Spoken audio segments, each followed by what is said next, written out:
Coming up next on This Week in Google, it's me, Jason Howell, filling in for Leo Laporte, who is off on vacation this week. Also joined by Ant, Stacy, Jeff, and we have a great show. Lots of awesome topics to talk about, starting with, of course, Google's results and how the Pixel 6 is actually performing really well for the company. The complicated mess that is the Spotify, Joe Rogan, Neil Young fallout. Definitely talk a lot about that. Also, is it too late for Google to make tablets cool again? That's a pretty open-ended question there that we tackle at length. Gaming Chromebooks. And finally, Jeff refuses to sing karaoke. Yes, all that and more coming up next on This Week in Google. Podcasts you love. From people you trust. This is Twit. This is Twig, This Week in Google, episode 649, recorded Wednesday, February 2nd, 2022. Tone deaf and loud.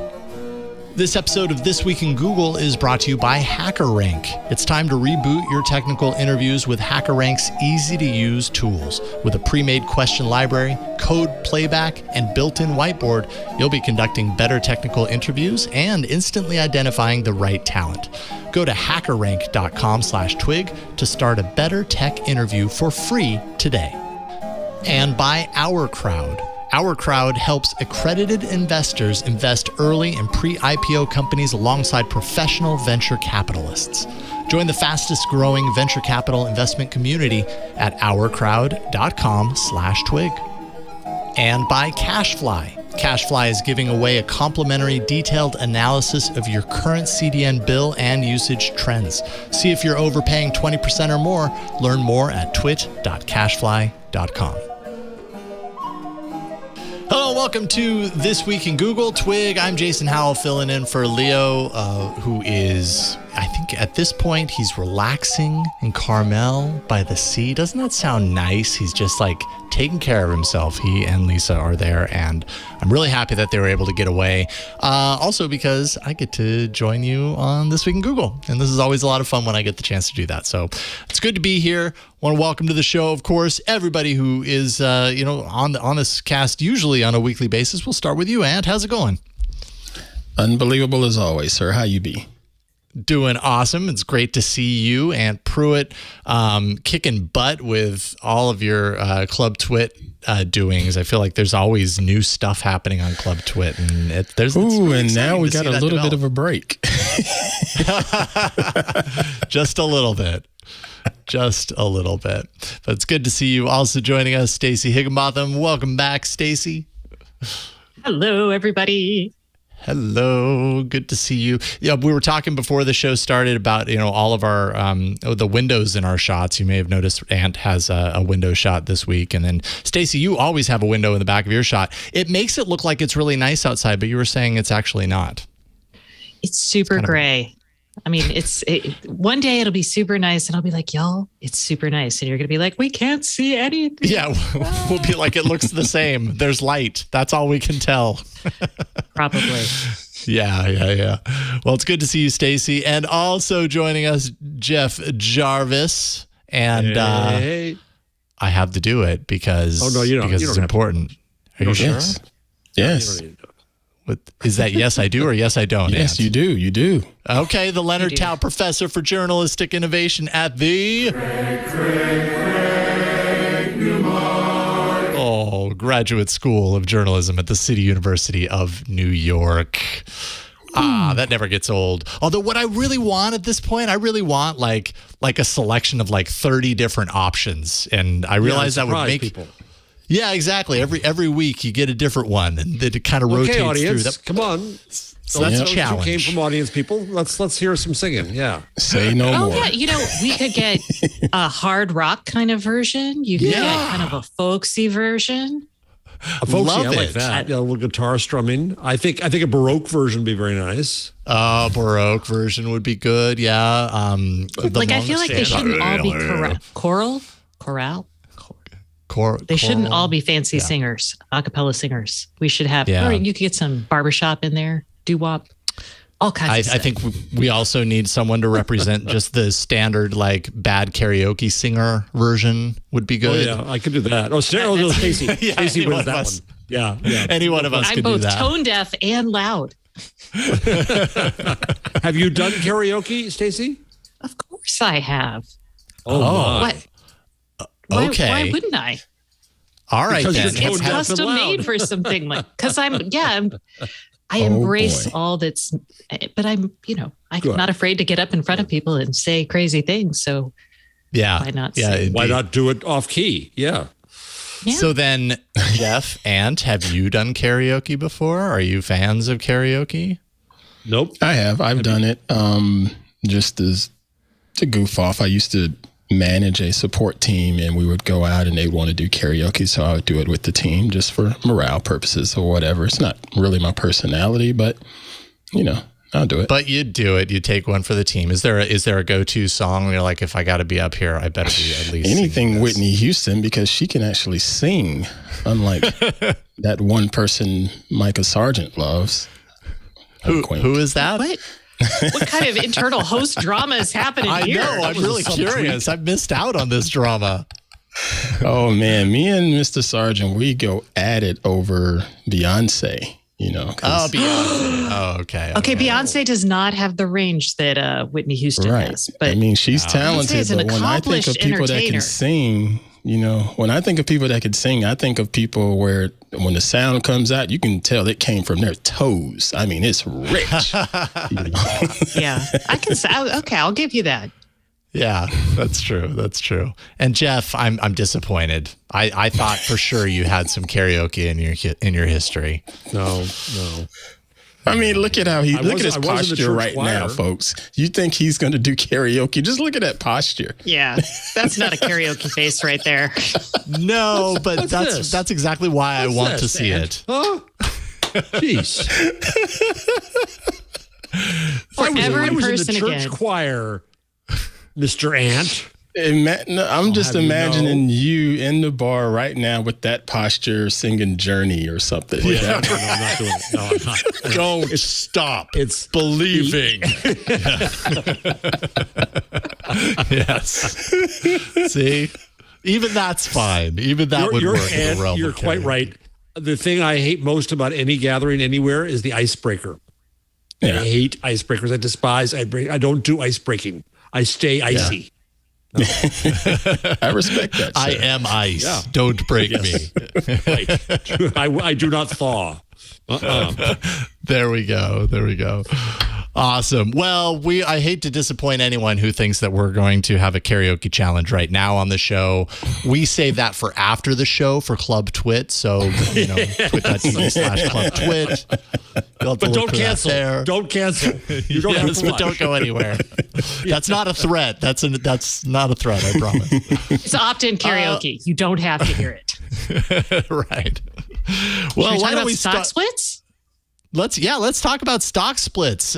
Google, for one, has a plan to split some stock because I guess it was too expensive, and now they're like, we want more people to get in on this. And it was, by the way, a really good earnings report, breaking $200 billion of annual revenue for the first time.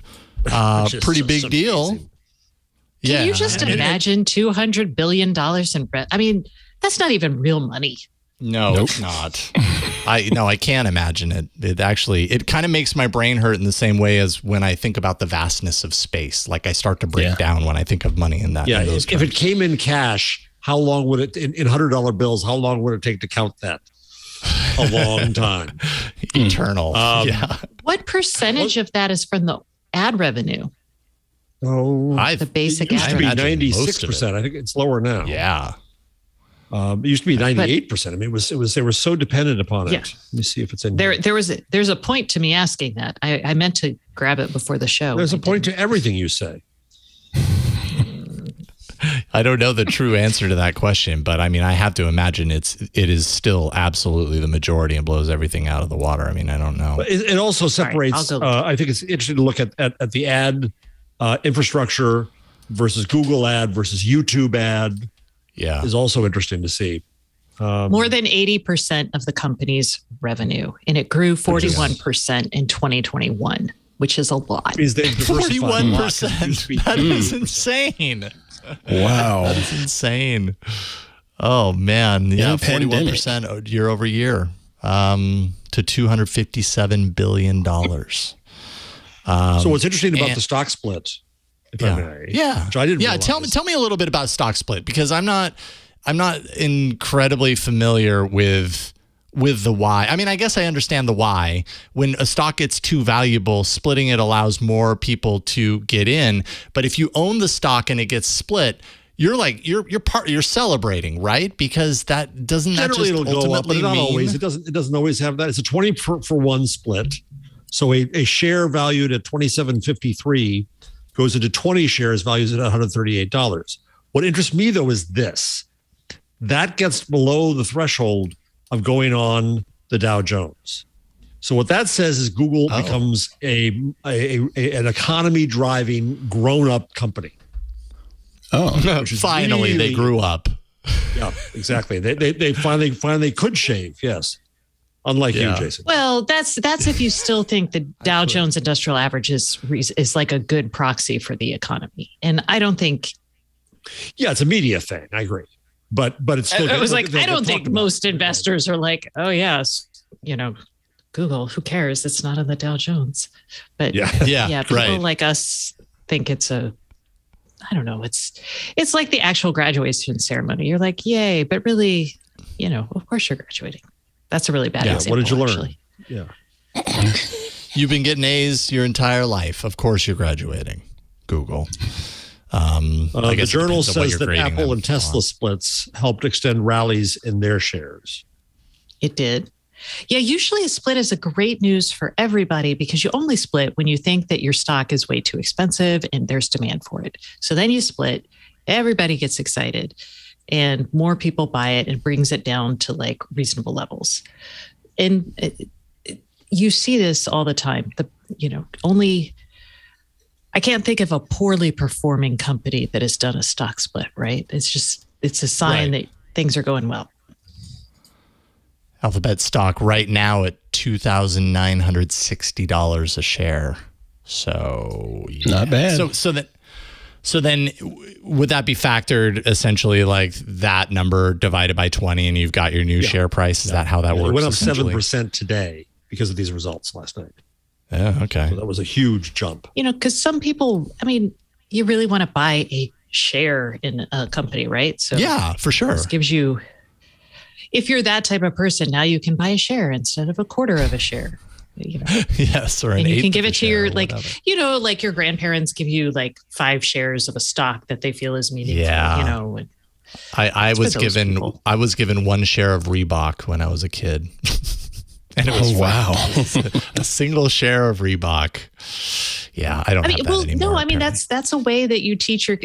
We did it with our kid. It's a way you teach your kids about owning stocks. You're like, have them pick. You just are like, hey, pick out a stock that you and then they get to follow it. And you teach them about. And they get to track it. Yeah, I remember tracking that stock, Reebok in a ledger every day, opening up the newspaper and tracking it until I got really bored of doing that, and then I just forgot about it. Now you got your introduction how long to capitalism. Did you do that for? Today's kids get a crypto. Yeah. Yes, exactly. Yeah. Here's some ether, kid. Here's an NFT. I know. Hardhead is always watching 0.0003% of a Bitcoin. Yeah, Hardhead is always watching Bitcoin because the likes of PayPal and Cash App made it easy for people to buy into a share of Bitcoin. So they're always sort of just looking. Well, my oldest is anyway, just sort of looking at it and seeing if he's going to get any kind of money out of it. And I'm like, dude, you don't have 30 grand, so just sit it and leave it. Yeah. Yeah. Do your kids own NFTs, Ant? No, sir. Not yet. Would you know if they own NFTs? That felt like such they would ask are me your about kids it. in the back alley buying NFTs? I'm pretty sure they would ask me about it. They ask me about a lot of different things if they're not quite sure when it comes to trendy stuff in tech. they either ask me or they go look up something Micah Sargent said on one of his shows is what it boils down to. But no, they haven't gotten into NFTs yet. They knew that I started doing them and just sort of, okay, good luck, and went on about their business. I mean, it is interesting from the perspective of, the kids who are growing up now, like your kids old enough to be aware that there is a thing called cryptocurrency and that there's something going on there and that maybe you can make a lot of money, maybe you don't or whatever. But that awareness, like they're young enough to evolve and grow with that technology. And it seems like they tend to have more, they tend to have more of a grasp on it than most adults our age. That's what I find fascinating. I don't know if they have an actual grasp or they just understand the social shenanigans. So like, my daughter, for example, her school has a computer. She's an IB school, so they have an IB computer science program. And those kids actually built their own NFTs and sold them as part of like learning about them. Oh, and no, that's cool. I was like, that sounds really fun, way to get a sense of understanding this. And she's like, oh my God, Mom, it was so stupid because all the crypto bros, do I even want to be lumped in with that? And I'm like, oh, wow. Impressive. I mean, like, so there's like, oh God, the biggest eye roll for those guys, those crypto bros. Ugh. Yeah. You've got the theater kids, you got the brainiacs, and you got the crypto bros. Well, she just like, it's not her friends. It's not the high school clique. It's just everybody on the internet who talks. She's just like, she's like, it's just a pump and dump. Which I'm like, how do you know what a pump and dump? Wow, she knows a pump and dump. All the terminology, it's out there. Yeah. She's heading to Goldman that's what I mean. Yeah. That's exactly what I mean. I mean, they might not have a deep-seated understanding of exactly what's going on. Man, as hard as I try, I barely understand so much about, crypto and Web3 and all that craziness. But if they're starting at a point where it's not even at the point of maturity. It's really still at the point of like proving that it is a thing and what is that thing and defining itself. But they're young enough to kind of grow and evolve with the development of it. And I mean, a part of me has to believe that means something. I don't know. I guess I just don't feel like something like cryptocurrency is automatically like, that's totally shady. It doesn't have any legs. It's not going anywhere. Like there seems to be enough energy with it, including this example, that, maybe it leads to somewhere, and maybe they will ultimately end up understanding it way better than us as a result. So Peter Kafka did a really good piece this week at Recode, in which he tried to figure out, I don't understand crypto, and I tried to get into it and went through and tried to do things in it. So it was a good piece. But what really strikes me is that there's a couple of things. One is that it's still a solution looking for a problem. Two is the people who represent it are generally obnoxious. And then three, it gives cooties to a technology that could be useful if people turned it around the other way and started with the need and said, oh, that could solve this problem. But instead, it's people saying, this is so hot, you're not going to believe it. And if you don't, you're stupid. That doesn't help the cause very much. Yeah. Yeah, it's like a gold rush mentality. There are actual use cases Oh, for distributed ledgers and blockchains. If I look at cryptocurrencies as an incentivization, I don't know. That was a way to incentivize people to like participate in like a network. So I'll go with Helium because it's the most obvious of those. But there are several others that are coming around maybe that aren't as hyped as Helium. And I think they might be a good incentive for like a distributed network. So Stacey, I think, so I wrote a piece years ago now, 2015, talking about what I called credit right as an alternative to copyright, where you want to have a way to record and reward contributions to a chain of creativity. I did that not knowing about Bitcoin, not knowing about crypto or blockchain, but in fact, what I want to do could be done on the blockchain. Or another example I tweeted about today is that when I've been buying tons of used books lately because of research, and I wish that the author could get 10 cents of it.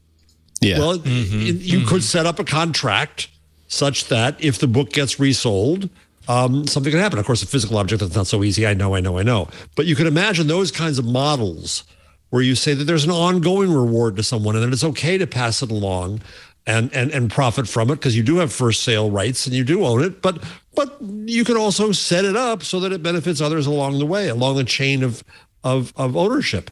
Those kinds of things. But then it would create a used market for digital books, which would actually be lovely. Yes. Yeah, Bingo. no kidding.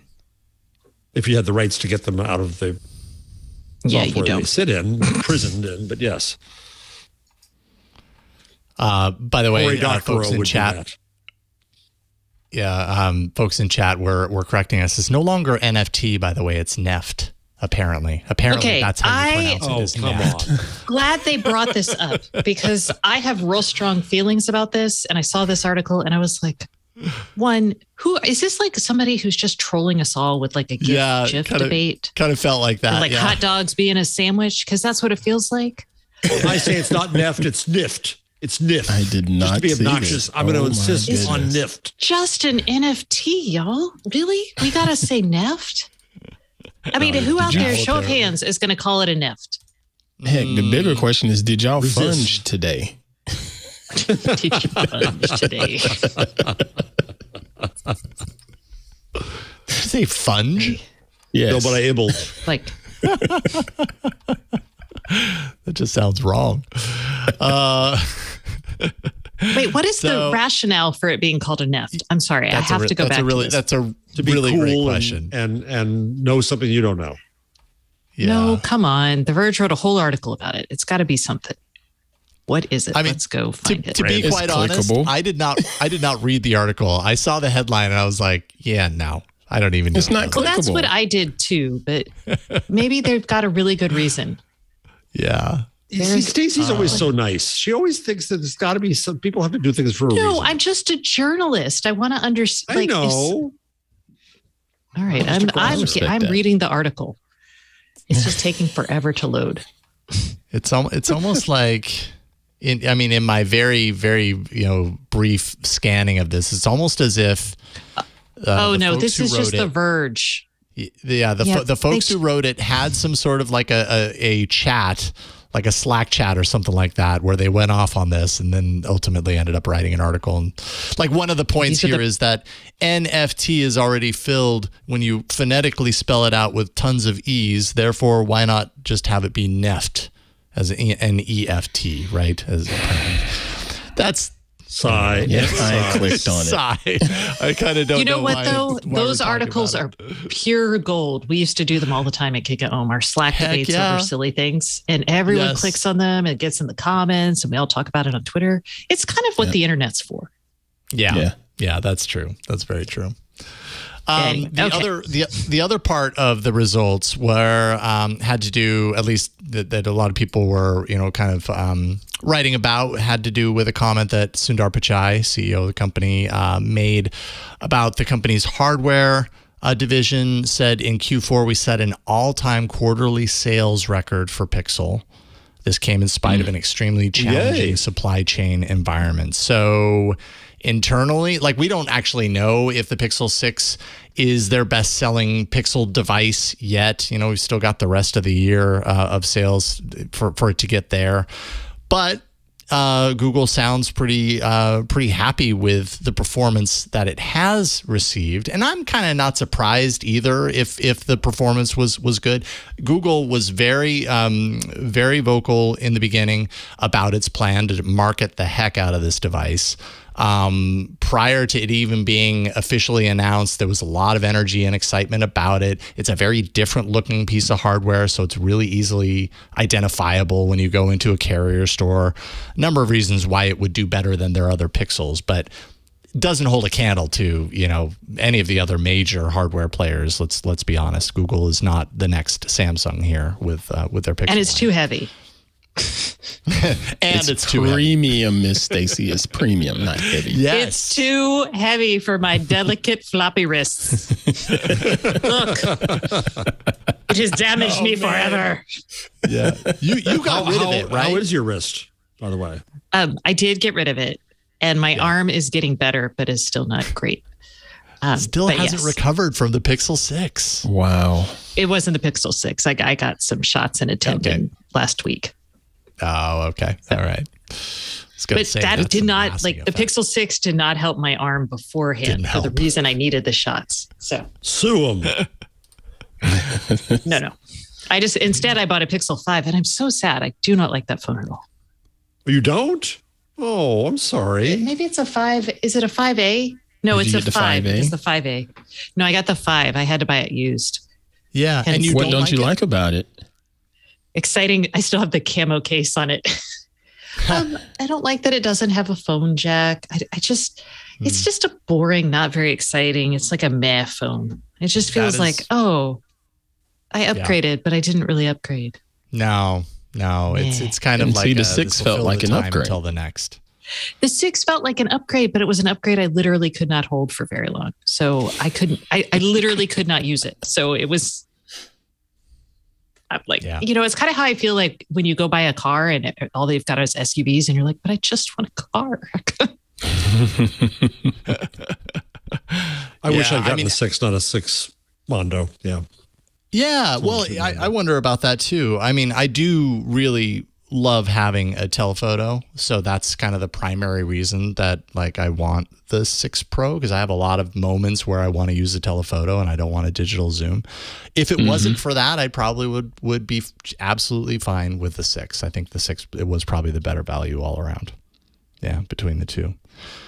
But and then there's the ants of the world who all this kind of doesn't matter. It's just kind of a craptastic device. It sounds like you've been no. The device is hates fine. Android 12. Oh, it's the Android 12. That's right. The device is okay. But at what point do you find any sort of confusion separating the device from the OS? Because I don't know. Through my experience, they're so intrinsically kind of connected to a certain degree. The Pixel experience. I just think back to my previous phones that I've worked with or what have you, and the OS got out of the way. The phones were not necessarily rated to be the best of the best kind of thing, but it didn't matter because the operating system allowed me to do whatever it was I needed to do. Where here with Android 12, up until this last update, it was a buggy mess. Everything was just a flat out mess. Any type of navigation, the freezing and crashing, and it wasn't good. It's better now, but it's still not quite perfect. Yeah. Yep. I don't think you're alone as far as. But I'm glad they're selling because they'll make more of them, and that's a good thing. Yeah. Yeah, and I mean, there's been some leaks and some kind of details getting out there about the next A series, the Pixel 6a, sometime in May. It's going to have, it's going to be a different A series phone. From my understanding, it's going to kind of follow the design aesthetic of the 6, which makes sense, right? They'd want to keep that. So it'll be heavy. That family line. Well, that's a good question. No, actually, because like, are the materials going to be glass or is it going to be plastic? Or some, which is what they've done on the A series prior, is kind of go for a more plastic design instead of the glass, and that might reduce some weight. Is it going to be smaller? Like, I don't really know the answer. We don't have the answers to those. All of this stuff is good and interesting or whatever, but I just wish Google would prioritize just core functionality of that operating system. There's been a lot of talk about this update, like this widget's going to do this and this service will do that. This AI service will do that for you on the cloud and yada, yada, yada. But yet just swiping through is a pain in the butt because it hangs so often or crashes so often. Fix the core functionality before you get into all of your bells and whistles. Yeah. What is it? Mine doesn't crash. What is it you tend to? Is it photographic stuff that makes it crash? Well, this was before the update, but just swiping from the tray back up to your main screen, or even going to the what's that feed all the way to the left, the news feed thingy, swiping over to that or whatever it is. Yeah, and even launching stories out of that would crash it. You're trying to get me to read this stuff, and you won't let me read it because it's just constantly crashing. But that's way better now. Now I'm just seeing, I still see some Bluetooth toggles off here and there, but nowhere near as much as I used to. So I'm not even going to sweat that right now because that may be me doing it. Yeah. Yeah, and what's so frustrating too is when you're talking about a device like the Pixel 6 is not everybody has the same experience, right? Even when you're talking about software and hardware inconsistencies or frustrations that one person has, when I experience something, it feels like this should be something that everybody that also has this phone has also experienced, but that isn't ever the case, right? Like there's a number of people that never experience that. Yeah. And so he's like, so then you're left, questioning what you just said. Like, well, maybe it's just me and how I'm using my phone. But at the end of the day, you're being gaslit by a phone. I know, exactly. Even your down Bluetooth to should just work. Even down to the whole fingerprint scanner thing and how much of an uproar that caused. I did see improvement on it after that update. Good. So they worked on it. They just need to continue to work on that stuff a little bit more and prioritize just core functionality. Make sure you can actually use the dadgum phone before you start making it all cute. Mm-hmm. Yeah, but that'll never happen. Yeah. Cute is what sells. I get it. That's what sells. Because they've got cute so many or different giant teams. Heavy slabs of glass. Sure. Jeez, I've got to figure out. I'm not the grumpy one today. Two of you are grumpy like crazy. Wow. I'm not grumpy. Yeah, you I'm are about so giant, heavy slabs of glass. Oh yeah. You're grumping. You're doing the floppy wrist complaint here. The floppy wrist complaint. Well, I've got to earn my Princess Floppy Hands moniker. Floppy wrist. How is your post-shot treatment going? It's getting better. I tried to have my husband help me to do my hair, and this is the result.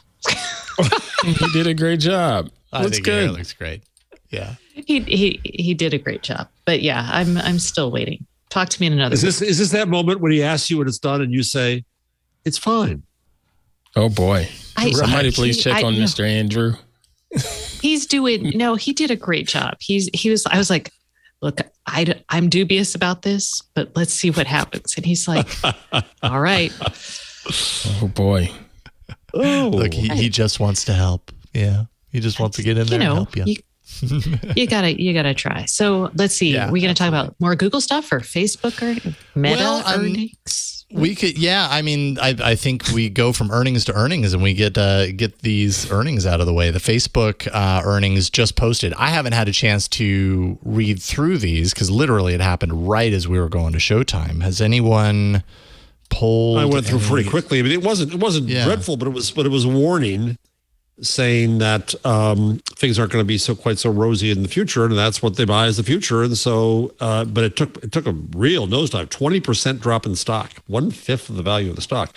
I'm sure it's a dead cat bounce; it'll come back up, but still, a lot of stocks, all the tech stocks, are testing new bottoms. It's been happening the last week and a half or so, and so Facebook hadn't finished finding the bottom. So, do you think it's because of potential regulation? Hold up, y'all. All right. Y'all are talking about a financial report only from the perspective of the stock market as opposed to what they actually did. So I feel like we're looking at You're right, but a 20% drop. The shadow in Plato's cave as opposed to the item. So real fast. Show it off there. They dropped because they didn't meet their analyst expectations. They only reported $10.3 billion in profit, below a $10.9 billion profit.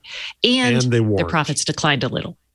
Okay. The same thing they say about Apple every single year, where Apple is quote, in trouble because they didn't meet the analysts' expectations, even though they made a gazillion dollars. They were killing it. Yeah, right. Well, Apple usually sandbags and found a way to bring the expectations down. That was Apple's game for a long time. Yeah. And the other thing is, Facebook is like, hey, y'all, we're going to do this whole virtual reality metaverse thing. That's our new jam, right? And Wall Street's like, all right. What? a month and a half later, let's see how that's going. And you know what? It's going really poorly because the metaverse isn't real yet. They're just figuring, they're doing their Reality Labs unit that sells the hardware and stuff. They posted a $3.3 billion loss.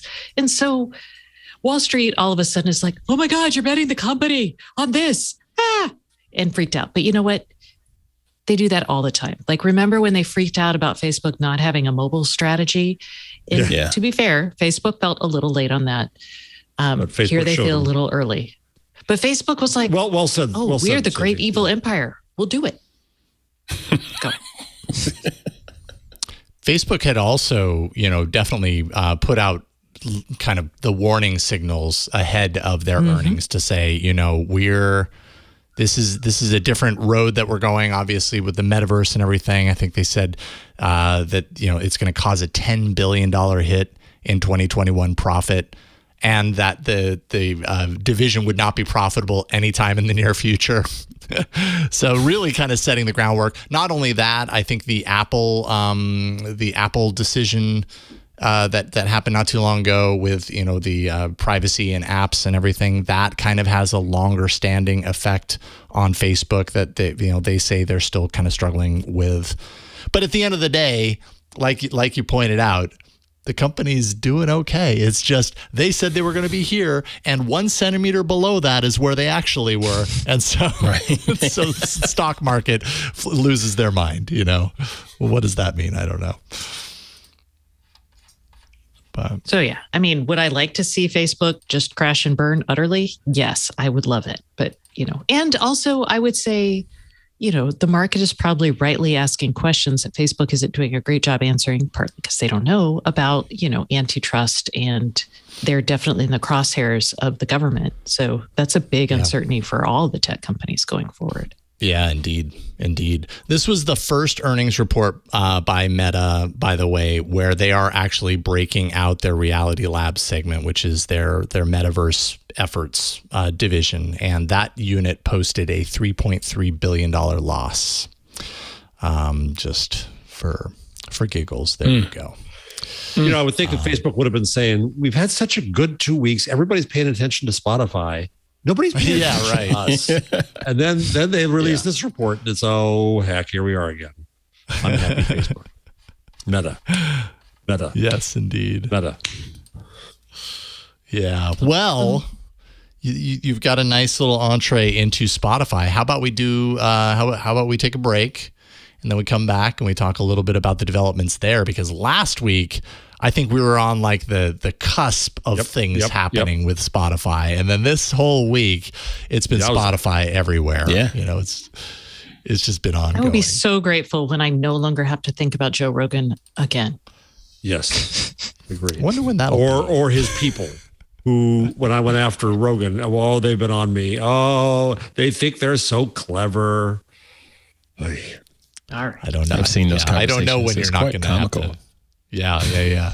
Let's take a break, and then we'll talk all about that. That's a good teaser ahead. So this episode of This Week in Google is brought to you by HackerRank. Between deadlines and frustrating interview tools that aren't set up for technical interviews, conducting a tech interview might be the last thing that you have time for. Well, you have to spend the first 10 minutes of your interview, of course, just trying to set up an environment to share code from a dozen documents. This wastes your time, it wastes your candidate's time, and so much more. Fortunately, HackerRank has developed an IDE that's an integrated development environment just for the tech interview process. With a set of easy-to-use interview tools, you're going to quickly find the best developers for your technical projects. They make it really easy. The developer interview tools include a pre-made question library with over 2,500 questions. So you're going to quickly find the right questions for your coding needs. You get a code playback feature, and this is so that you can review the candidate's coding approach and you can score their skill levels. And then a built-in whiteboard, and this really allows you to collaborate in real time. You can see how problems are solved all up on the whiteboard. It's time to reboot your technical interview process with HackerRank. Click, interview, done. Sounds simple, doesn't it? Start using HackerRank for free today and see how much better a technical interview can be. It's time to reboot your technical interviews with HackerRank's easy-to-use tools with a pre-made question library, code playback, and built-in whiteboard. You're going to be conducting better technical interviews and instantly identifying the right talent, which is exactly what you want when you're looking for that talent. Go to hackerrank.com/twig. And you can start a better tech interview for free today. That's HackerRank, HackerRank.com/twig. And we thank HackerRank for their support of This Week in Google. All right, so Spotify, the changes continue, or the ins and the outs of the people who are on the service, who are fed up with the service. It just keeps on happening, keeps on rolling. Last week I think we talked about Neil Young basically making the threat, saying it's me or Rogan. And ultimately, stay tuned, and then we didn't know where it was going to turn out. Yes, and we didn't know where it was going to go. Ultimately, Neil Young's music is no longer on Spotify as a result, and he's not alone. Joni Mitchell, Niles Logren from the E Street Band. Lofgren. Oh, yeah. Thank you. Of course it is. I just had a typo. So others are kind of following. It really is. Apparently, I live by typos today. Apologize.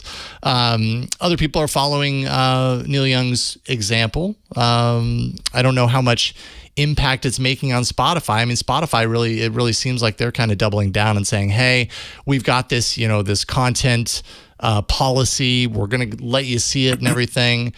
But we want diverse opinions and yada yada on the Spotify platform. So I don't know. What are your thoughts on this? So I have a question for Jeff, because this to me feels a little bit different. Like Spotify, there's the argument that it is a content platform.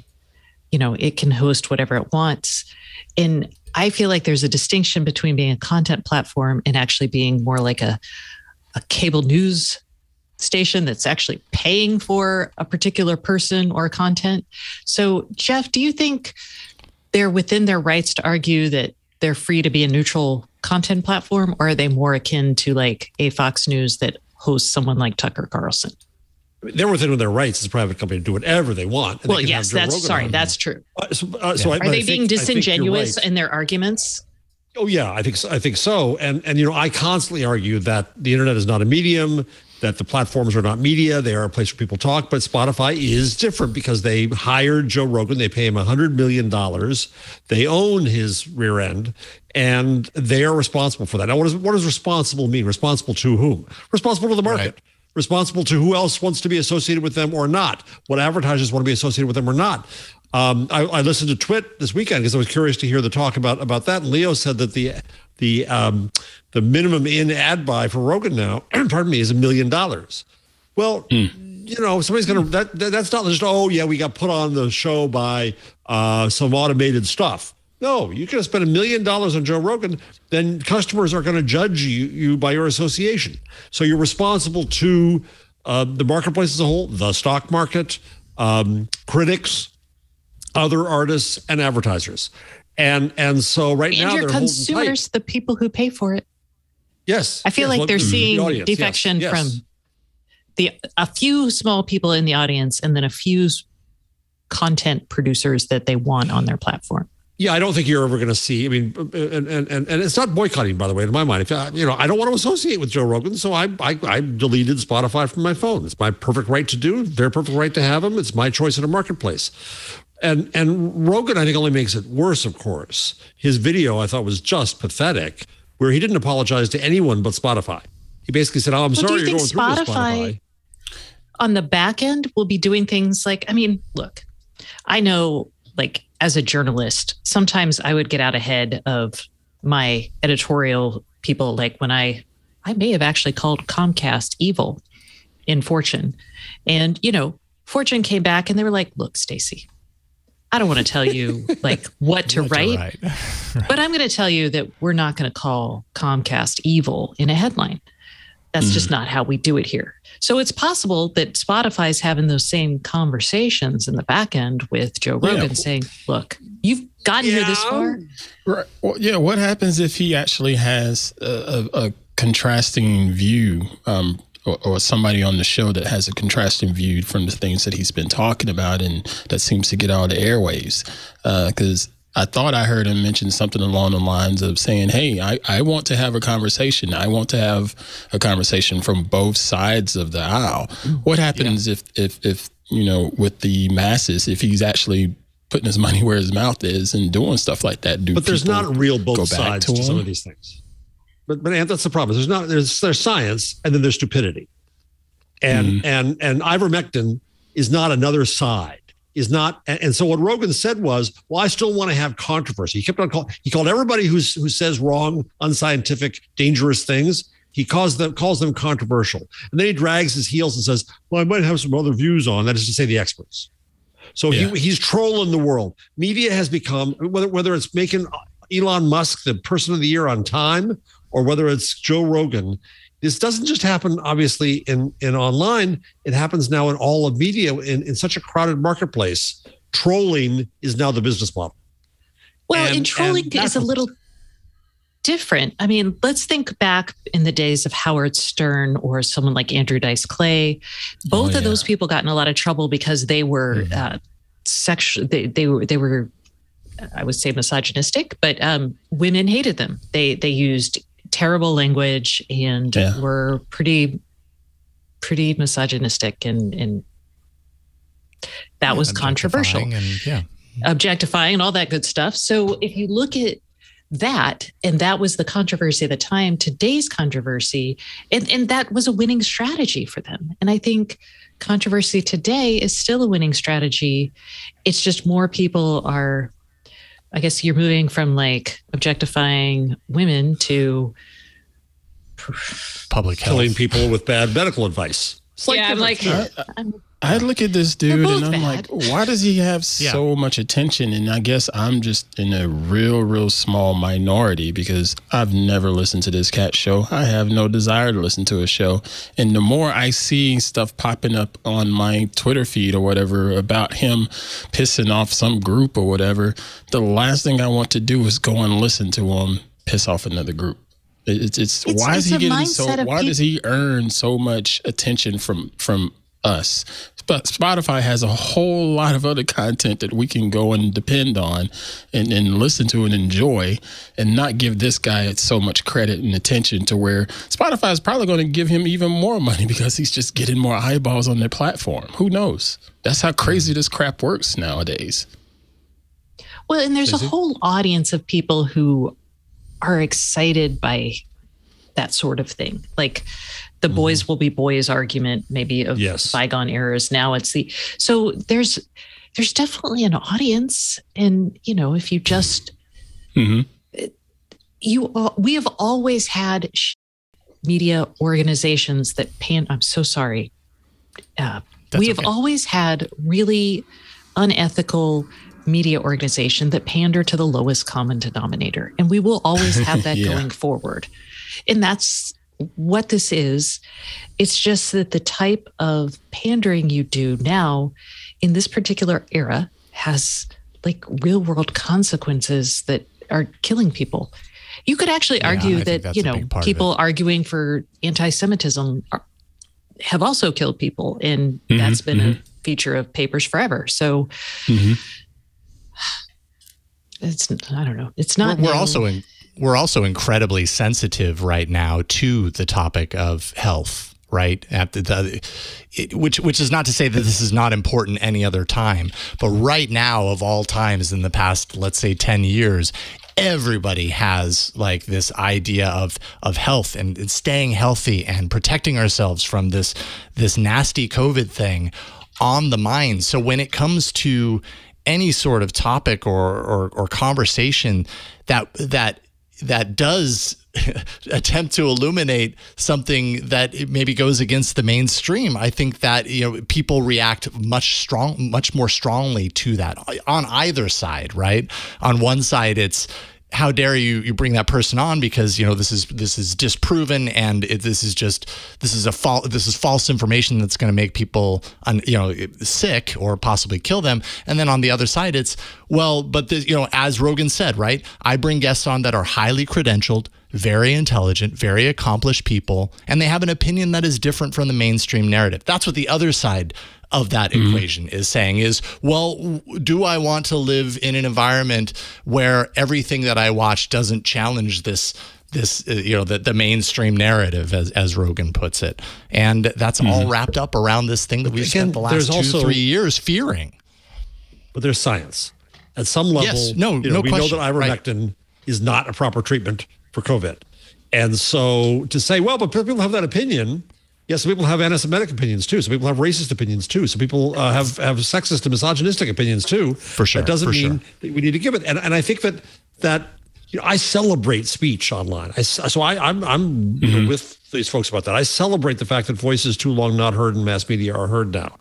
To my mind, what we need to build is the next layer, which is a layer of recommendation and authentication and fact checking and relevance finding and finding the stuff that's worth listening to. And that's what the media need to become now.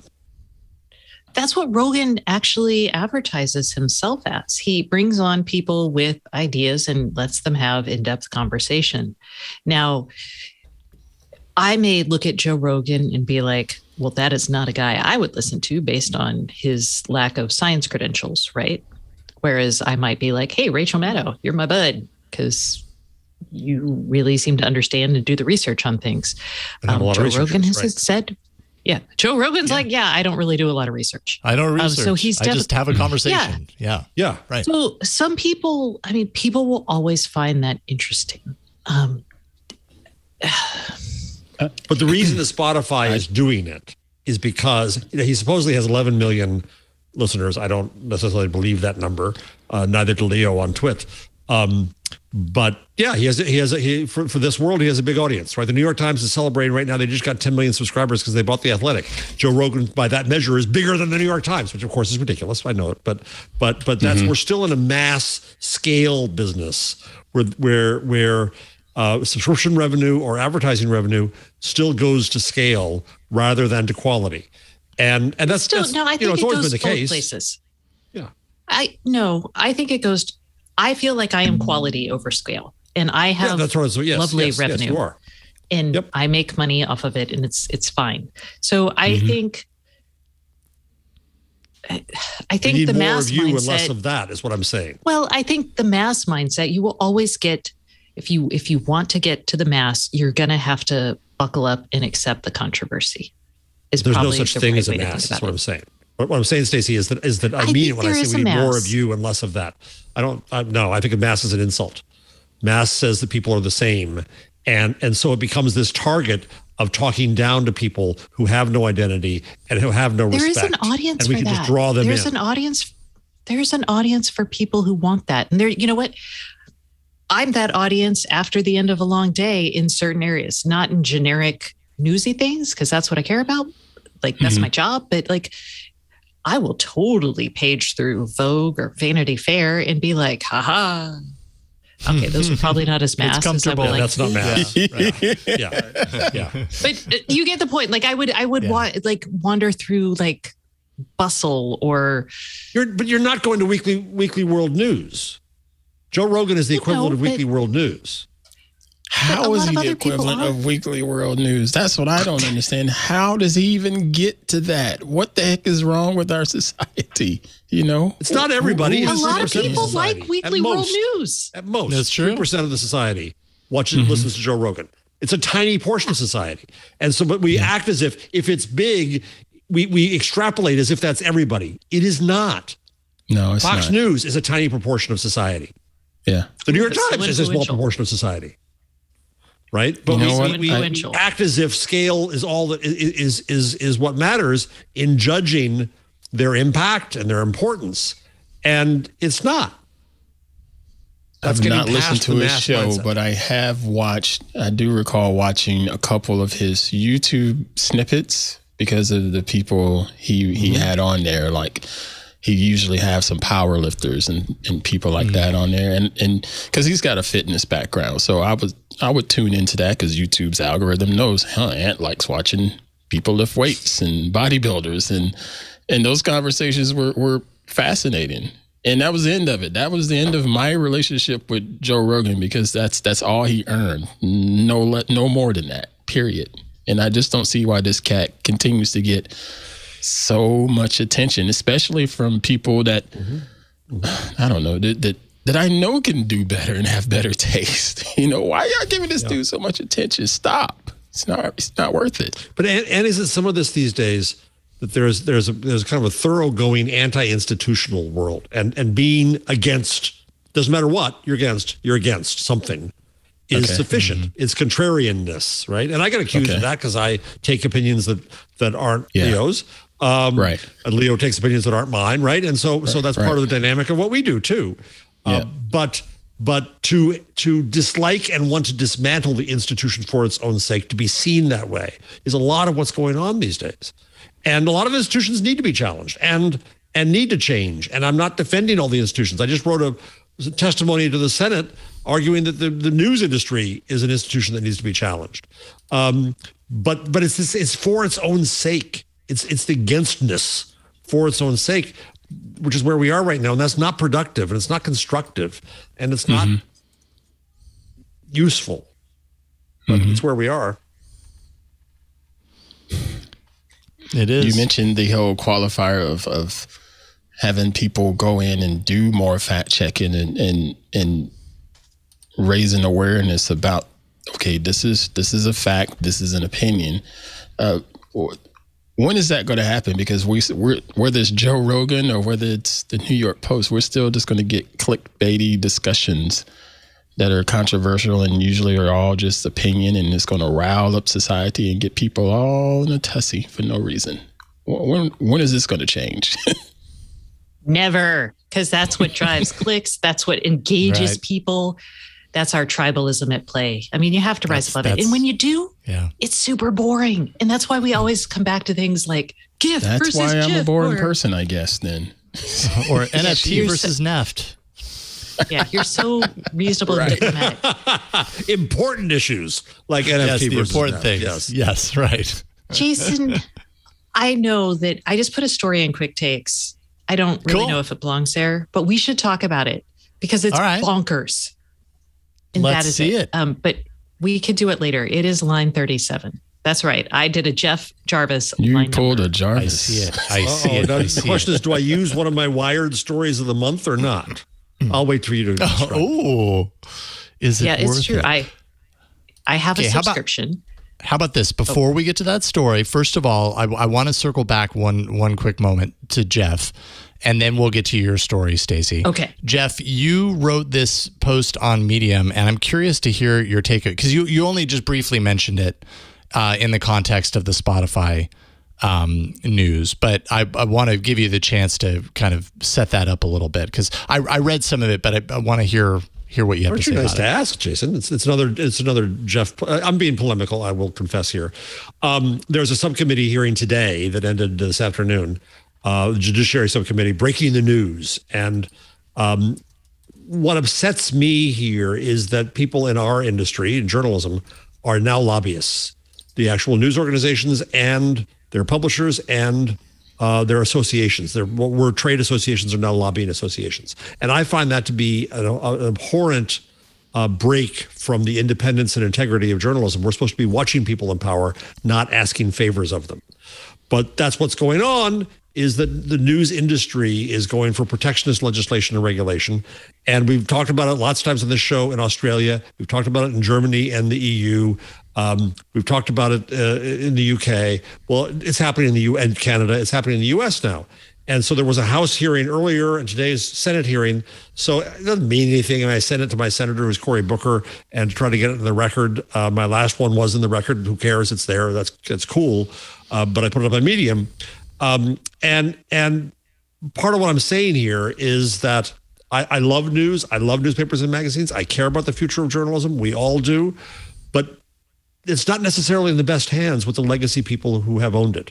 The majority of newspapers chains in this country are now controlled by hedge funds. And I worked with one of them. I was on an advisory board for one of the companies they owned. And I know that they don't fund innovation. And I know that some of these tax breaks and credits are going to go to the pockets of the limited partners, not to the journalists, not to the public. And so I just wanted to be contrarian and say, Senate, before you act as if all these newspaper publishers are pure as driven snow and wonderful, think twice about the news we want and the news that we need and the kind of innovation we need, and not just protecting the past. So that was my polemical spiel. And at the same time, by the way, it was interesting that The Intercept dropped a report about how media companies are lobbying against regulation of advertising targeting because they depend upon it. Now, there I'm contrarian, is that I think we got to have advertising and we got to have targeting in some form, fine to regulate it. But so I'm not in line with what The Intercept says. But there again is an example of media companies that are charged with watching government, watching institutions of power, now asking favors from them to protect their business. That's not right. So that was it. Thank you for asking. Yeah, absolutely. Thank you for walking through that.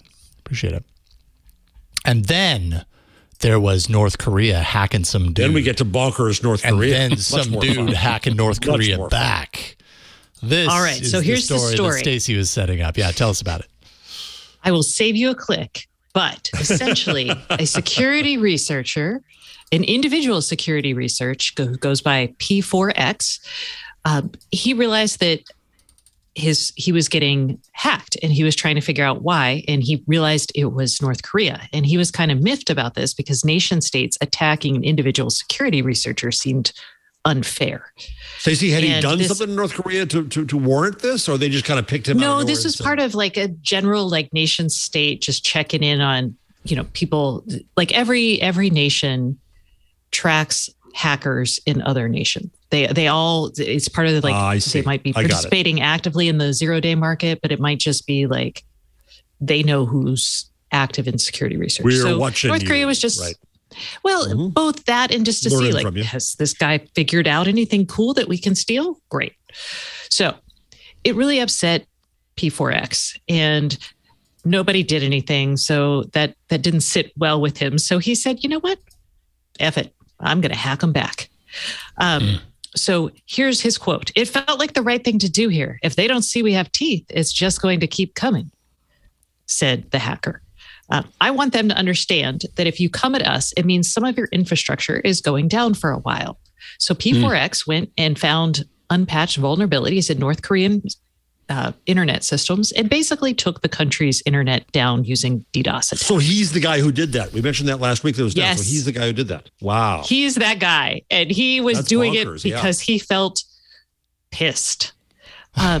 So this is the debate about hackbacks. But I just thought it was bonkers that this dude in his pajamas has the power to take down Korea's internet or North Korea's internet. Yay. Such is the internet in 2022, right? So many people have, so much power. And they can just do it from their pajamas. And the writing is, it's wired. So it's really good wire. It's good writing, Yeah. Wow.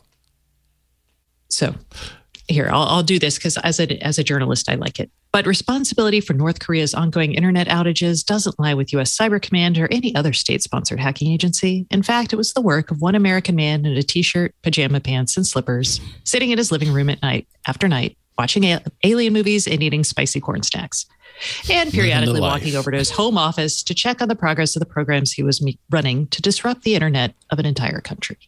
Jeez. Aww. Holy moly. Okay, so that was my bonkers cybersecurity story of the Love day. it. Right on. Thank you for throwing that in there. I missed that somehow. Somehow I missed that. It just came out today. It literally came out today. Stories. So. Yeah, you had these Google stories that we haven't talked about yet. All right, back to what is Android tablets? I know. We'll get back to it. Yeah. No. So here's what I was thinking is where are we at right now? Oh yeah, I think we're about good for a break. And how about on the other side of the break? Nothing but Google. It's like nothing but net, it's Google. Whoa, Stacey. We got a lot of Google. A Google show about Google. Talk about surprising our audience. I know. Wait a minute. So you're telling me This Week in Google has some stories about Google in it? That's amazing. All right, so let's do that. But so maybe take a look at the Google stories, and if you have any that you are totally a big fan of us talking about, jot that down and we'll talk about them. But first, this episode of This Week in Google is brought to you by Our Crowd. All around the world, tech companies are innovating. We're talking about them all the time on these shows, in fact. They're driving returns for investors, in fact. And Our Crowd analyzes companies across the global private market and then selects those that have the greatest growth potential and then brings them to you. So it's a really good opportunity, from personalized medicine to cybersecurity to proton therapy, a $20 billion total addressable market. Yeah, it covers the gamut in state-of-the-art labs, startup garages, anywhere in between. Our Crowd is identifying innovators so you can invest when growth potential is greatest. And as you probably know, that's early. You want to get in there early, and then it's all upside, hopefully. Our Crowd is the fastest growing venture capital investment community. Our Crowd's accredited investors have already invested over $1 billion in growing tech companies. 21 of the portfolio companies are unicorns, in fact, and many of Our Crowd's members have actually benefited from over 40 IPOs or sale exits of portfolio companies. Accredited investors can participate in single company deals, and in doing that, you only need as little as $10,000 to get started, or one of Our Crowd's funds for as little as $50,000.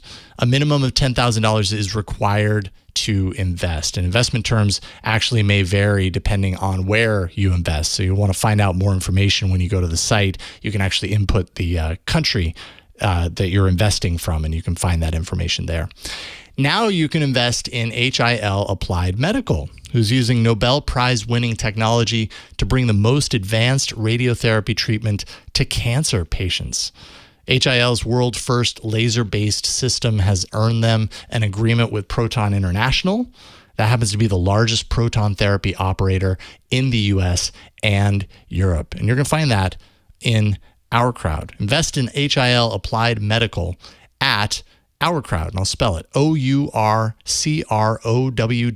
ourcrowd.com/twig. You can join Our Crowd for free at OURCROWD, ourcrowd.com/twig. Join the fastest growing venture capital investment community right now. Check it out, ourcrowd.com/twig. And we thank Our Crowd for their support of This Week in Google. All right, so Google all the time here. I guess we can start with this one, which doesn't really have a whole lot to it, but man, did it get a lot of attention. It seemed like everybody was talking about, oh, wait, Android tablets are coming back. Google's getting serious about Android tablets. Basically, this has to do, there were a couple of articles, J.R. Raphael from Computer World, and then 9 to 5 Google spotted a job opening. Essentially, there's like a number of things happening right now. Android 12L is right on the cusp, right? They're testing the beta. That's meant for foldable devices, but inherently, because foldable devices become larger devices, it ends up also being really good for tablet form factors. So there's that happening. 9 to 5 Google spotted a job listing for a senior engineering manager of the Android tablet app experience. And in reading through that, there's one quote: "We believe that the future of computing is shifting towards more powerful and capable tablets." So that ends up being a clue from Google that, perhaps they're kind of putting more effort and energy into their tablet ecosystem. And then J.R. Raphael, who I mentioned from Computer World, also spotted that Rich Miner, who is a co-founder of Android, is actually now, he had stepped away from Android for a while to work on other projects. He's now back and has involvement with the tablet efforts. And of course, anytime this comes up, anyone who's been following Android for a while, is reminded of the Nexus 7, which was Google's Android tablet product to beat, I suppose, because when it came out 7 or 8 years ago, I can't remember how long it was at this point, it was a really fantastic tablet and everybody was super excited about it. And then somewhere along the line, Google does what it does, and it just kind of like dropped the football, I guess. But do any of you have any optimism that Google can reinvigorate Android tablets and make it compete, I suppose, with the iPad at this point? It feels late to me, but what do you guys think? I do. I feel... Really? Okay, here's my thinking. All right. These are very small data points. I use today an iPad as my home tablet for connecting gadgets that everyone in the family needs to control, but the gadget makers are idiots and haven't made it possible for multiple account holders, right? So that way everyone, my husband and I, can both control it despite having two phones, right? So there is a demand or a need for like that sort of device in homes with smart home stuff. There's also like individuals in my house grab either the iPad or the iPad mini to wander off and watch their television shows. Almost no one watches TV on the big TV. So I think there's a market for more tablets that are maybe more economical. My mom freaking loves her tablets. She had a Android tablet, then she got like a Samsung tablet, and then she got like an Amazon Fire tablet. Fire tablet. Yeah. Yeah. She's so desperate for a tablet that's not as expensive as an iPad that she will buy an Amazon Fire tablet. I mean, I feel like there's a market there. But doesn't Samsung already own that space, or people that are just looking for something less expensive than an iPad? Because their tablet seems to be okay. Yeah, but don't you want more? I feel like people love more options, but maybe that's just me. Jeff, you're a tablet guy. I loved my Nexus 7. And I cried when it became obsolete. And I whined and I complained and I stomped my feet and did all kinds of immature, horrible things. And so I was thinking, well, what if it came back? One idea is I think what Google was playing with was trying to come up with Chrome tablets. No, I love the Chrome OS. But to run apps on Chrome is kludgy as hell still. It doesn't work. So that was a big detour that went nowhere in my view. I'll be really curious to hear Dr. Android's view of this. So going back to Android tablets would make sense.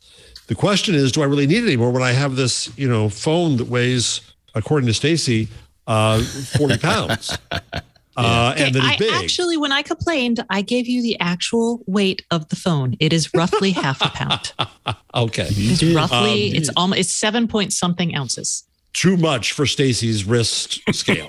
My floppy wrist. Boom, floppy wrist scale. So, do I need a tablet now? And part of the problem is I'm not traveling anymore. What I loved the tablet for was I would watch, it was small to carry, and I'd watch it, and I had a bigger laptop. My laptop now is tiny and thin.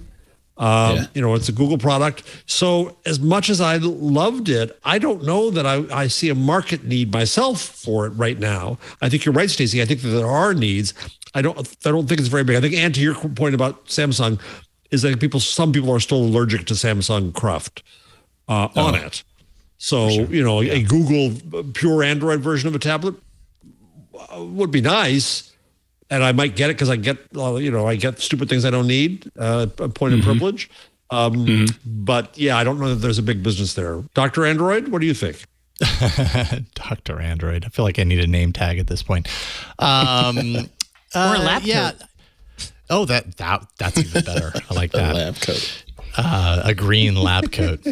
I don't know. Part of me feels like this is one of those things where Google has tried and failed and tried and failed. Like I get the same taste in my mouth about tablets on Android as I do about wearables on running Android. Is that Google has been really interested and excited about it, and then wavered, and then got excited about it again, and then Good point. And even after that with wearables, like. Okay, cool. So they released the new Wear OS, last year, and had a primary device, with Samsung, the Galaxy Watch 4 to launch it with, and then we haven't really heard much about it. It's just kind of like, maybe there's some action there, maybe there isn't. But is it lighting the wearable world on fire? I don't know that it necessarily is yet. I'm not saying that it couldn't at some point. And I kind of get that same feeling about tablets. Like, man, they, if they're strategy right now is, hey, we're getting serious about tablets because we think it's the future. They're about 10 years behind the bus that's leading that charge. And they were in a good position then to do something about it. Yeah. And so it's just kind of like, really now? Okay. Like, sure, you got to be in all places. And maybe Google's hardware division, it really does seem like, there is more energy and attention in their hardware division to pay to all these different things. We hear rumors about a Pixel Watch. We hear rumors about a Pixel foldable.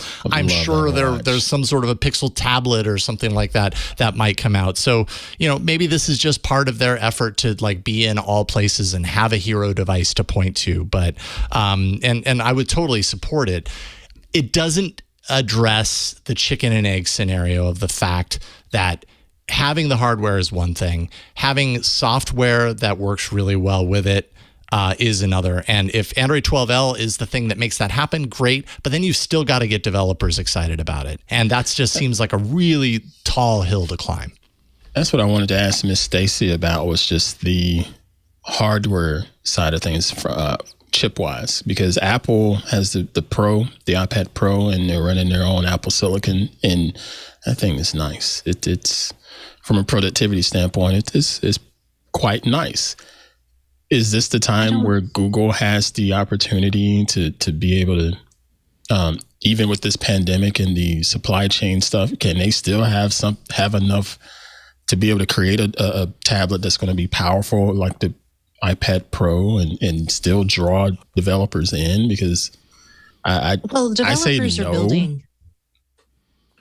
Okay. No, I'm just thinking, like, if you're using basic Android apps, on the tablet, which is what I would assume they would do, then they're fine. Like, you're probably not going to get someone to develop specifically for your, like, a tablet form factor. But that's going to run like a Snapdragon, which is an ARM-based chip, and which developers are already building apps for. So I don't know, I don't think Google's going to build their own chips for their tablet experience unless they're going to just fundamentally rethink what a tablet is and can do. Right. And, we're roughly, if you look at like eras of like when the iPad came out, we could be due for a new form factor. I know we talked, like, that's why I'm excited about foldable phones. My hunch is the form factor coming next might take a little while, and it's going to be holographic versus, another slab of glass, but I could be wrong. And if they're thinking about a new form factor for that, then they would need that kind of developer and chip support. But I don't think they're doing that. They're not like super innovative on the hardware side, I guess. Yeah. Is what I'm going. Yeah, I think you're right. They'll buy somebody they'll buy the danger equivalent of the holographic thing or whatever, Right. Yeah, they tend to buy for a lot of that stuff. What was it? Fitbit for the wearables, and that was a late deal. Fitbit is always, to me, and since they haven't done much with it, I'm just like, the hell are they haven't? No, totally. What are you doing with that? It's what was the glasses company that they bought? Was it Focal? And now we're hearing, I can't remember if it was Focal or what the name of the glasses company that they bought, but that's fueling, their development of AR glasses, AR stuff. The next generation of Google Glass, even though Google Glass still exists and Google was there first, but so even when they buy to give themselves a leg up, sometimes it's not really obvious whether it made sense or not. It's like, okay, well, they did that, and I get why they did that, but what did you do with it? I don't even know. Yeah, I would love to have a Pixel Watch. His product was Focals. It was Focals. You would? That works with your Pixel? The company was North. The product was running... Focals. Sorry. Oh, no, I was saying I would love to have a watch that's running just pure, clean Android, a smartwatch that with Google Assistant and all of the bells and whistles that actually runs. But Android Wear, in my experience a couple of years ago, terrible. It was horrible. iOS is it was horrible. So why would I believe in it? Android 12. Yes. Sherman, take the Wayback Machine, Dr. Android, Sherman Android, Dr. Sherman Android. Sherman, take the Wayback Machine to the last days of the Nexus 7. Why do you think Google let it drop? It was a beloved product. I don't know how much it sold, but it was a beloved product. It was a good product. Why do you think that they got bored with it? Just general Google boredom, or was there a market reason? God, that's a really good question. I don't remember it selling that many in comparison to the iPad. No, it was a different remember product. It selling that many? Yeah, very different product. And I mean, Apple it was pocket just, sized. And the iPads were with the iPad. Yeah, totally. Yeah, I can't remember. I'm having a hard time putting myself in the Wayback Machine and remembering the market forces or whatever was going on at that point. Was it the phablets at Samsung that killed it? Was it? I'm just trying to remember. I'm just, why would they get out of it and then come back to it now? And I think your point about timing is really right. Yeah. Yeah. I mean, I couldn't tell you right off the top of my head. I'm having to resort to Wikipedia right now to try and kind of remind myself, but that the last Nexus 7 lasted until June 28th. It was the fourth most popular tablet used in the world. Fourth most popular tablet used in the world. That's a pretty notable stat there, right? Like, so Google was doing something. No, we didn't have that many tablets. Well, that's true. Right. Like, wait a second. That sounds like dead last. Hold on. If iPad was one, and then you have everything else, fourth probably doesn't matter that much when you don't have that many out there. But still, buzzkill. Yeah, sorry. I mean, still, the Nexus 7 was a really great start, and I don't know the reason why Google didn't continue to kind of develop it and iterate it. I think part of it probably has to do with just the fact that like their whole hardware effort prior to the hardware division as it is now under Greg Osterloh, and being kind of like the Pixel family and everything, it was all in that like Nexus era where they were making deals with other companies anyways. It wasn't truly theirs. And I think it was just kind of murky what exactly it was. Like, we understood why they were creating these Nexus hardware to give some sort of like a hero device for developers to use and know this is the true Android. But outside of that, like, what was the motivation for them to keep continuing to create these hardware? It certainly wasn't to sell devices, because they were hardly selling these things. Maybe the Nexus 7, but even then, that's still, it's part of the Nexus line, and the Nexus line ultimately was kind of like an experiment, it seemed like, to me anyways. So I just don't think Google really got serious about hardware until recently. Didn't recognize why they should be. Still seems like a bad time to get serious about hardware right now. I don't think Google's serious about anything. I really don't. I'm not kidding. I think they have a bunch of really smart people. Yeah. Other than ads, which it makes sense. That's the bulk of the revenue. And they know they need to like figure something out. But it's, how they joke about like changing the engine while the plane's going down? Google knows that one day their plane is going to go down, but it hasn't. And maybe it's like slowly losing altitude, like by a meter each year, but it's at no point ready to rush. And it's just like, oh, well, let's grant this person the power to change the engine and see what they come up with, and I just feels like as long as the ad machine is still chugging along, everything else is kind of like, well, let's just see what happens. And I mean, we've heard time and time again, kind of the incentivization inside of Google. If you are an engineer, at least my understanding of this anyways, is if you are an engineer or a creator of one of these services or whatever, you get this thing to a certain point, and your incentive is it's almost like you graduate from that to something else, right? Google recognizes your brilliance and they move you to a different place. And when that happens, it seems like these things rarely survive. It's like they needed the energy of that person to really kind of be the one to go to bat for it. And once that person is gone, because that's their incentive, right? That they end up getting paid more, they get more accolades, all that kind of stuff, then the product dies on the vine. And that is not, tenable long term, or that certainly doesn't. Ultimately, it erodes customer trust. I feel like that's where we end up in this position where we're like, damn, Google kills everything good, and we don't believe anymore that anything is long for this world coming from Google. Maybe I'm speaking for myself, but I think there's a lot of that right now. And they throw their spaghetti at the wall. Yeah. But they're also like, how do you measure if the spaghetti sticks when you're measuring it against what is it? 80% of $200 billion in advertising. I mean, nothing looks good next to that. Nothing.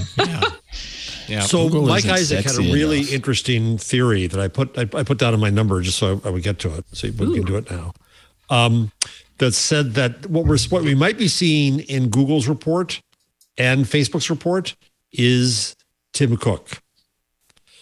That by cutting off the visibility on data and advertising, people went back to search, went back to Google like crazy, and they abandoned Facebook. And then there's 2 tweets in a row there. The next one after the one I linked to looks at Pinterest and Twitter and other companies that depended upon Apple for data in a way that Google does not. So I found that really interesting if you go to my to the rundown under my number. Oh, okay. Sorry. Down. I guess I need to give a line number. 146. That's what I was waiting on. 146. So the charts are there. Yeah. So it goes to your point, Stacey, is that when you got 80% of 200 billion, right? It's still, if you put attention into that, that's still where the money is. And it's not 96% anymore. And yes, you do. Yes, they need to get higher than 6% share for cloud versus 40% for Amazon. There's growth there too, but that's hard. So hard. Yeah. Yeah, there we go. Ooh, charts. Charts, beautiful. The audio listeners love charts. They love when we just stare at charts and don't say anything. All right, we've got other Google stories here to talk about. What should we talk about? Is there anything that stood out to y'all from this last week going on with Google? Yeah, there was. What was it? I'll surprise you. Yeah, go for it. Hit this stuff for me. It's the tablet. So I'm going to agree with a Republican about adding regulation to Google. Okay, How's go that? on. Okay. I've always said that Google's Achilles heel when it comes to regulation is not search. It's not shopping. It's not any of that. It's advertising.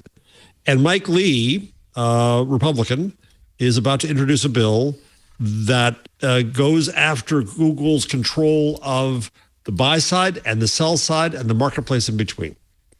And at a architectural level, I agree that having one party be dominant in those 3 parts of any transaction is trouble and needs investigation, if not regulation. So put this in the history books that I said this may be a good idea. A good way to approach regulation when it comes to Google in the area that matters, where they have domination, which is advertising. Mm-hmm. Hold on, excuse me. I think I hear hell freezing over. Yeah. What it is? It is sloshing, cracking noise. Yes. Ice melts and It was for our audio listeners. Yes.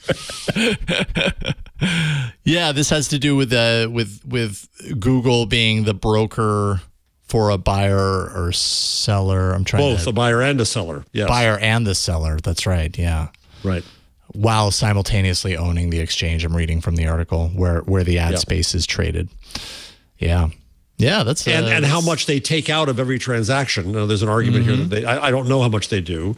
And it's not just them taking stuff out. It's agencies and others as well. But when an advertiser buys space, time, people, whatever you want to call it now, advertising. The Guardian did some experiments a couple of years ago where they bought their own ads just to see how much actually landed in their bank at the end of it. And a lot got taken out along the way by various parties, not just Google.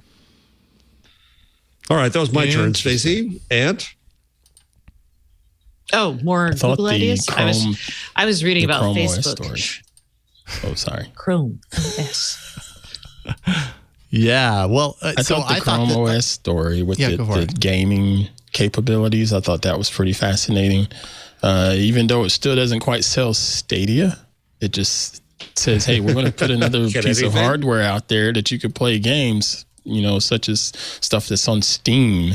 There's one mention of Stadia in this piece. I mean, there's so much cloud gaming happening, in all different directions. Stadia is just one component of it. And I mean, there's no reason why Chromebooks couldn't participate, right? If that's what it's all about, streaming from the web.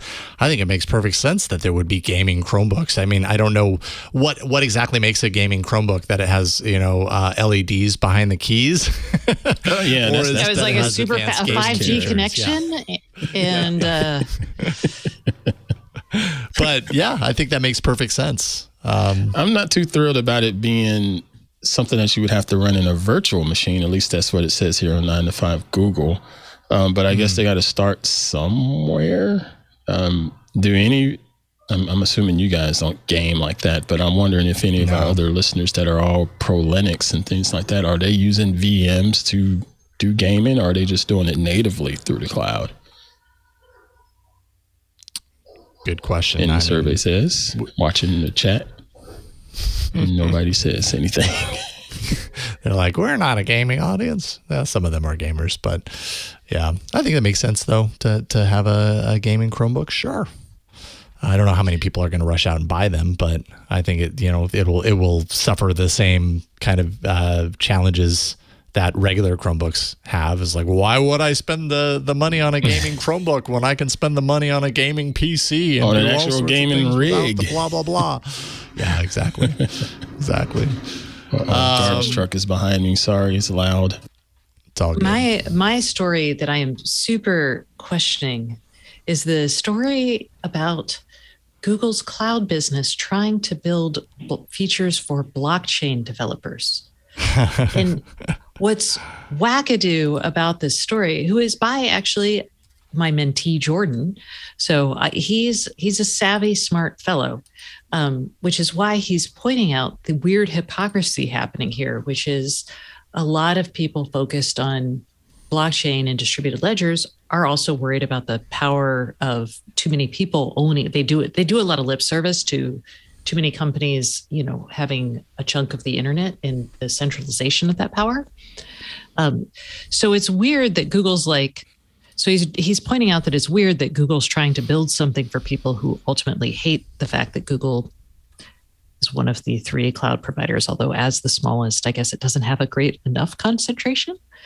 And then I think it's kind of a bunch of BS, because Thomas Kurian is like, what the biggest areas are for this is retail, healthcare, and other big industries, which are the big targets for Google Cloud as a whole. So is this blockchain washing? What the hell is this? That's all. Thoughts? You lost me at blockchain.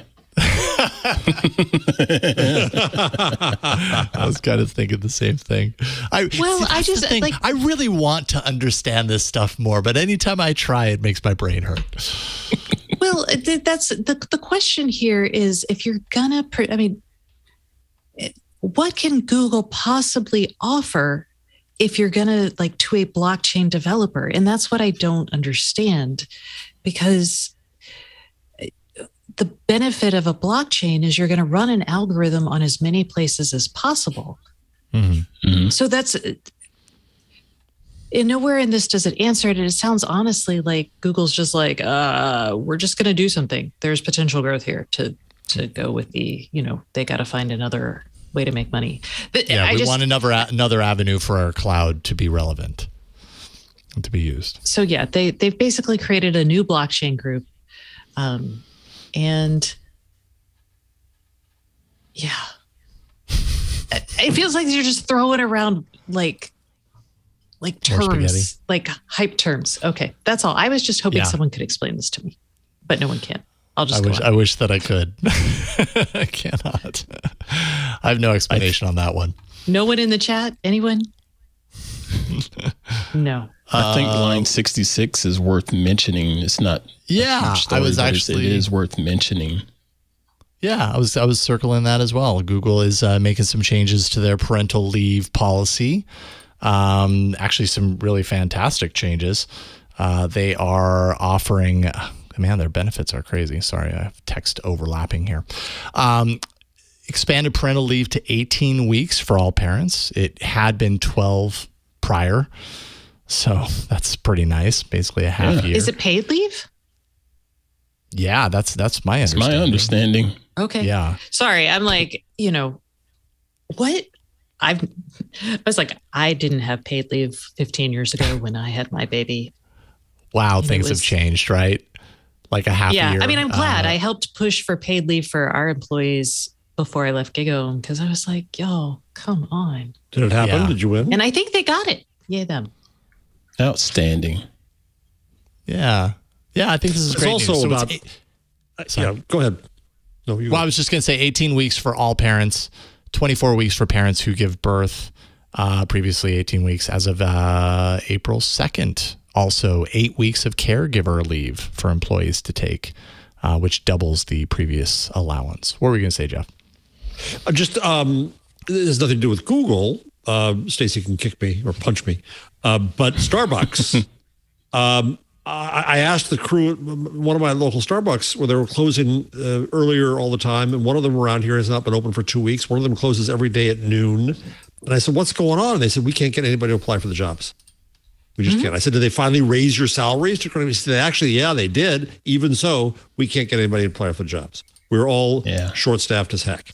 And so that's obviously not the case at Google, but it is the case that in the Great Resignation, which is actually probably the Great Redistribution, people are a lot freer to try to find other jobs. The job marketplace has changed. This is, the complaints about inflation are also about redistribution of wealth in the hands of salaried employees, which is a wonderful thing and needs to happen. Yeah.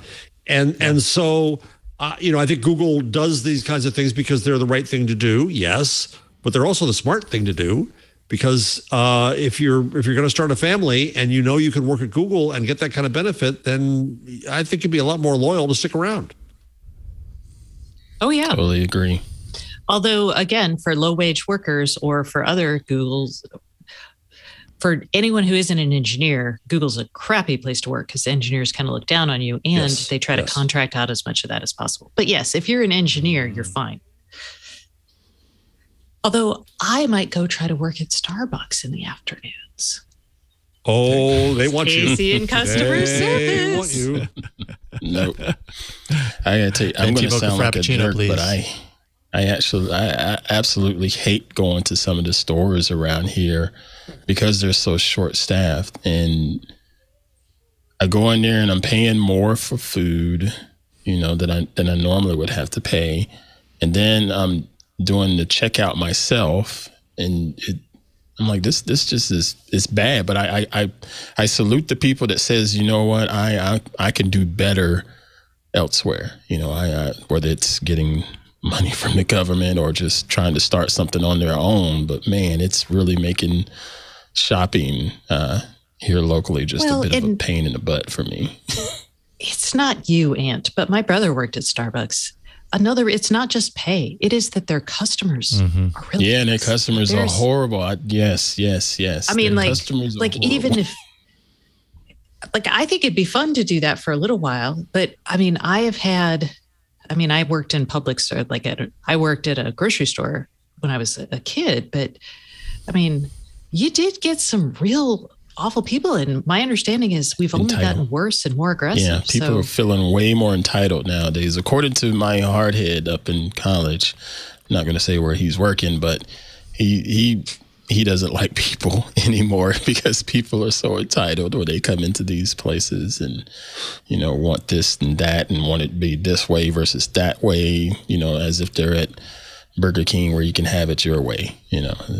And they want it fast, which is kind of part of the snake eating its own tail of where we're at with the Great Resignation. Because I completely agree. I am all for people recognizing and standing up for themselves and realizing, hey, I'm worth more, both from a value standpoint and from an emotional standpoint. Of where we work. Yeah. I deserve more than I'm getting. But because of those shortages caused by that, then you end up with people coming in and saying, okay, you're short-staffed. I'm not getting the service that I expect. And then those people, it feeds itself. Yeah. It's a problem. Did you see the Golden Corral brawl? No. There was brawl. I mean, everybody was throwing. That old chestnut. First, they were throwing high chairs, then tables at each other. tearing up the whole place because one guy got a steak that was rare before somebody else got a steak that was, I guess, medium, and it was quicker. And so one of them got enraged, and tempers went wacky. To say the least. That's what happens when you have hangry people. Yeah, hanger. It's real. It's a real thing. Having worked at Ponderosa Steakhouse myself. Let's see here. Google is going to possibly be introducing limits to WhatsApp chat backups. And apparently, I didn't realize this. So apparently WhatsApp, I did realize that WhatsApp backups end up on Drive, but I didn't realize until I read this article that apparently this has been freed. It doesn't count towards your Google Drive storage quota or your account limit. Really? I had no idea about that. I had no idea about that either. That's kind of crazy. Wow. And it kind of blows me away.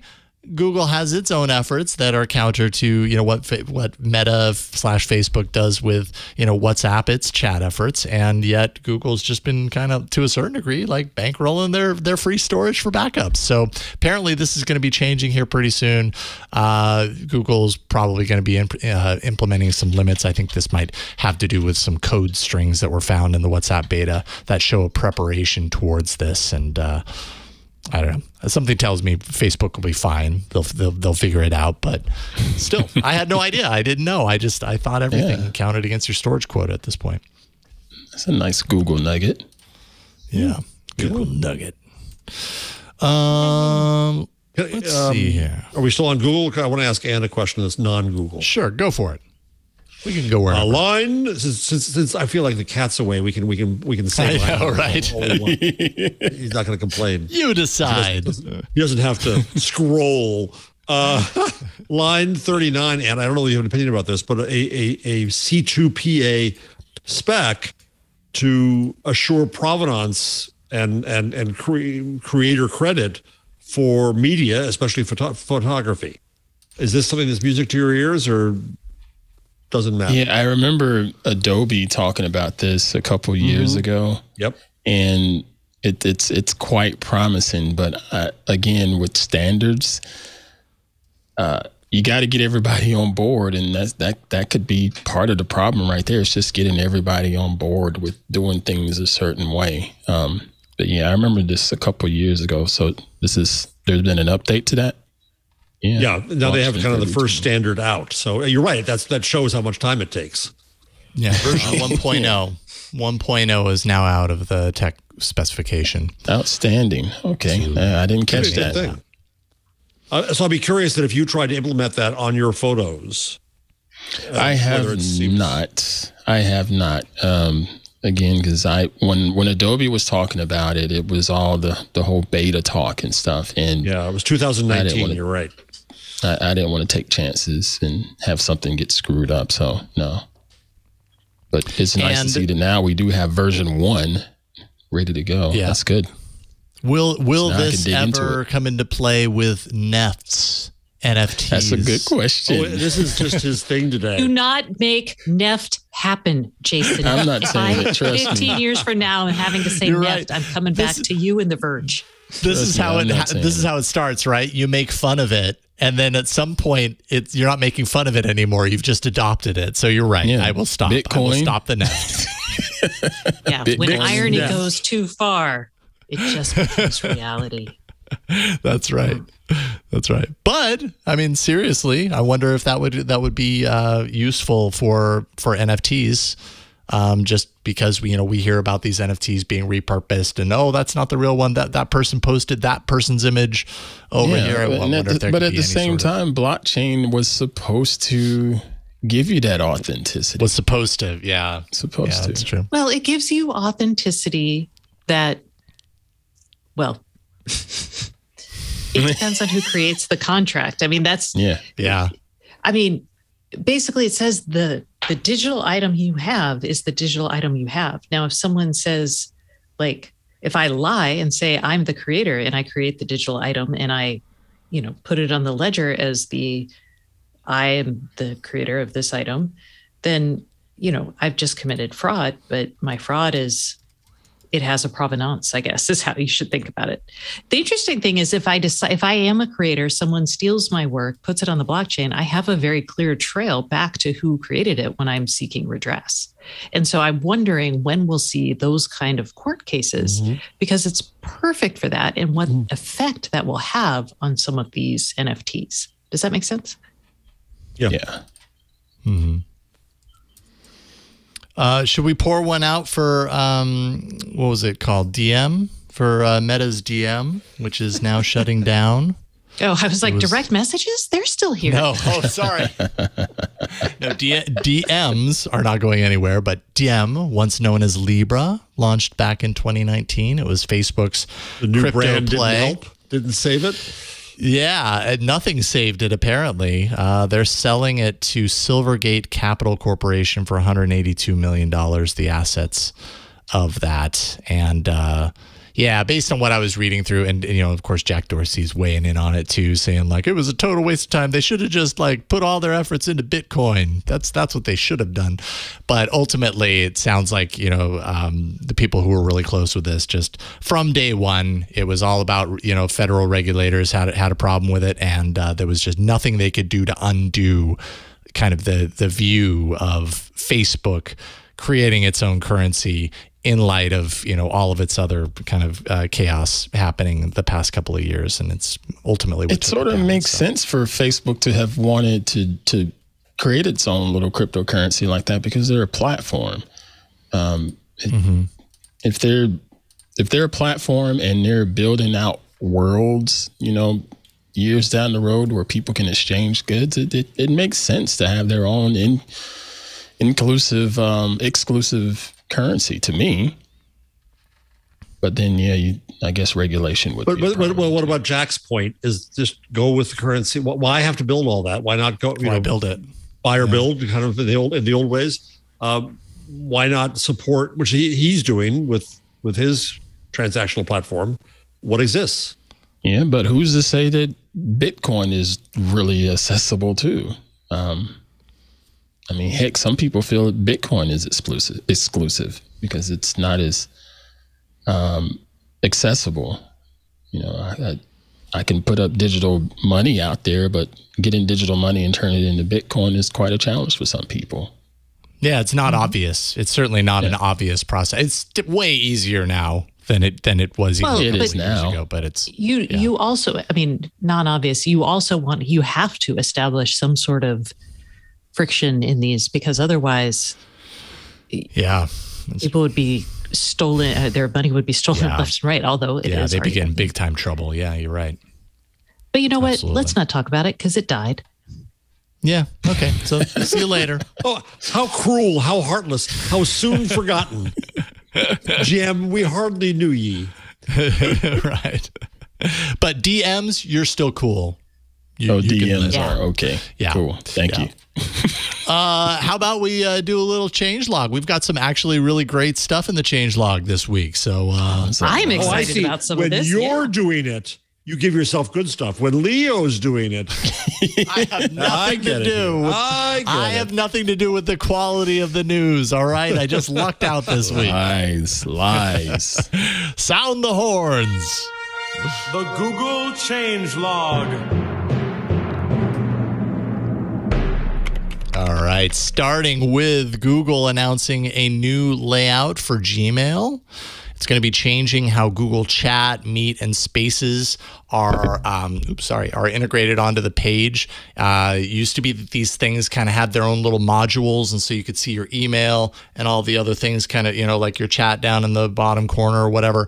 Now things are going to shift so that, I think it's so that there's icons along the side. So basically you have like a mail icon on the side. When you click that, the entire window represents your Gmail. If you click chat, then I think everything changes to chat. It's a more, I don't know what you call that, but it's definitely different. And Stacey, it sounded like prior to the show you were talking about this a little bit. You have some thoughts on this. Yeah, I just want to be clear. This is for the G Suite That's right. I failed to mention workspace. Sorry. Yeah, I think so. I failed to mention that it is for the workspace suite tools. So workspace. So we actually get a benefit. Apparently, you've waited long enough, Jeff. Well, wow. Okay, because like as a workspace customer, I think I've had. Oh no, I have. Okay, I can't tell what's the new view and what's not. Is what I don't have thoughts. I have confusion. I was trying to figure out which view I would have. That sounds like Google. Each right. Of like because I have my personal Google account and then I have my workspace account, and they both look different, right? So I'm like, which one am I getting? I don't know. So that was my question. So if you look at if we pull up that the article on the screen, I can kind of point out to you that basically the hero image on the screen. If you take a look at this and you see the far left, you see how there's that like very first toolbar on the far left, and it's got mail, chat, spaces, and meet. And my understanding is when you tap the mail button, everything, you get what you see on the screen right now, which is just like a general Gmail layout. But that control kind of tab on the left underneath the sandwich icon, if you hit chat there, I think I'm guessing the entire screen to the right of that shifts to the chat functionality, and then spaces, and then meet. It's laying things out a little bit differently. It's kind of cleaning it up a little bit. But I think some people are going to have a problem with the fact that it doesn't give you everything on the screen at one time the way the current layout kind of does, right? Like I can have my chats on the screen along with my email, and that's what I'm used to right now. This implementation, I think, changes that. And that's what I was worried about. I was trying to figure that out because I don't want that. Yeah. I'm working within my email and I'm chatting with people while I'm working within my email. So I'm like, right. No, this is not good. And so if you're in your email and a chat comes through, instead of seeing the chat on your screen, like down in the little module, you'll get a little color or a number next to the chat button on the left that says, "Oh, you have a new chat," and then you have to click over there and it'll pull it up. So I don't know if it's any better, but it's different. And apparently it's rolling out soon. Yeah, so there you go. So I'm going to knock you off that, off any sort of excitement that you may have had about a Gmail redesign. I don't know. We might end up growing into it, and liking it. I don't know. I multitask in my inbox. Anyway, it comes out February 8th, so we'll see. Yeah, we'll see very soon. But I mean, their plans are like, yes, this is, we're starting it in February. It's the default option in April. It's the only option by the end of Q2 2022. So they're like, this is the future. So look for it.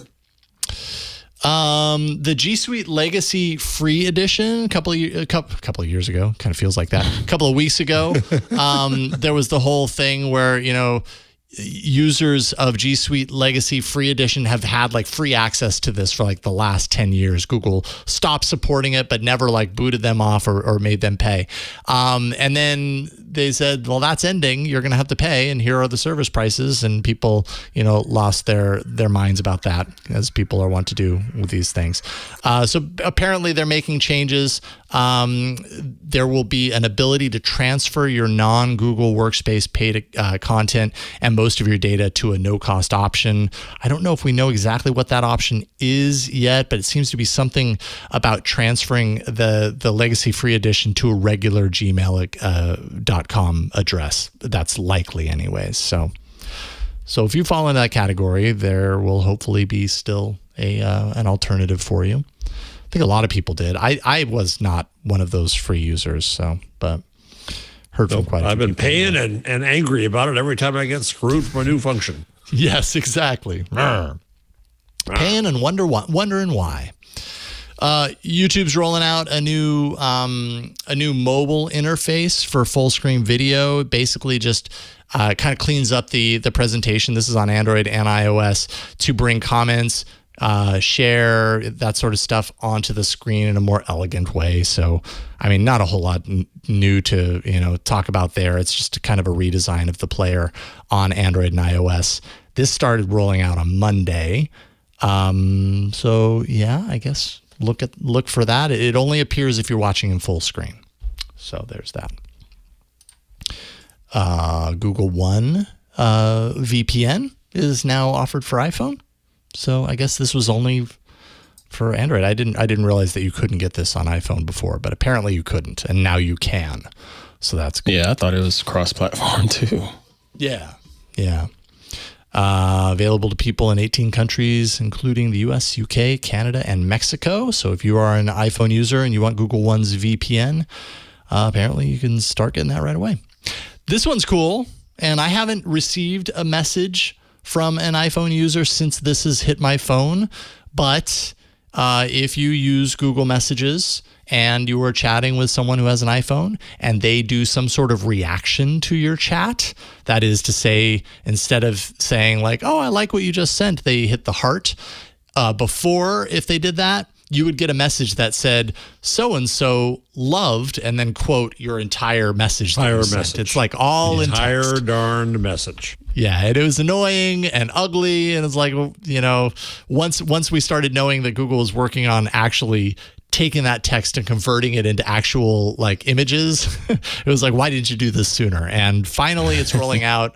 And I have the setting on my phone, but like I said, I haven't received a message from. Is this an RCS thing, Mr. Howell, or is this just Google Magic?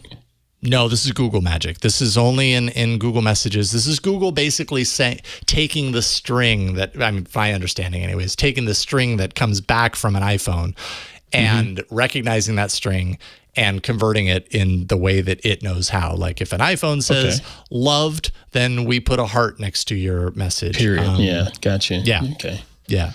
But I do know that some people have had kind of mixed experience with it. Like sometimes it works and sometimes it doesn't. Like I think Ron Richards, All About Android co-host, he said that he didn't think that it was working on images. It worked on some of his text messages back and forth.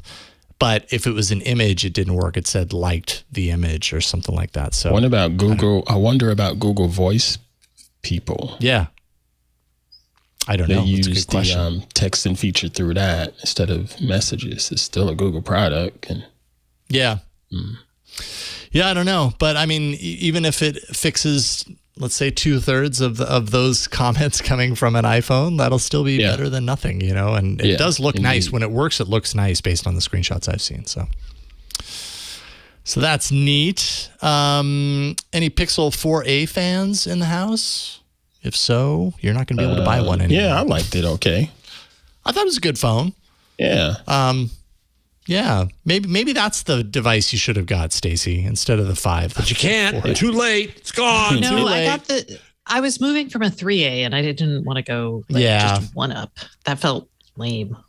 Yeah, totally. And also it's an older phone. It's 1 year older than the 5, more or less. Yeah. But yeah, this was $350 at launch, if you remember. It was delayed. This was 2020, right? So it was the beginning of COVID. It was supposed to come out like March or April or somewhere around there, and it ended up getting delayed to late summer. It was the shrug phone. It was, we're trying our best here. We got it out. We should be happy that we got it out at least, phone. And it is also the last A-series device to get a wide release. The 5A 5G actually was very limited to a handful of markets because of the supply chain. So anywho, you won't be able to get that at the Google store anymore. It is out of stock and not going to be sold anymore. And then finally, if you have the Pixel 3, you may remember Google's promise that you would have unlimited original photo backups until a certain time. Well, that certain time has happened. That certain time was January 31st, 2022. It seemed like so long when you first bought that phone, I know. But now, roughly 3.25 years later, that has expired. Come home to roost. I worked for an employer that had lifetime job guarantees, and then they had to redefine life. What is life? Yeah. Whose life? Whose life? Still around? Leave. It's important to determine, whose life are we talking about here? Or what's life, anyways. All right, and that is the Google changelog.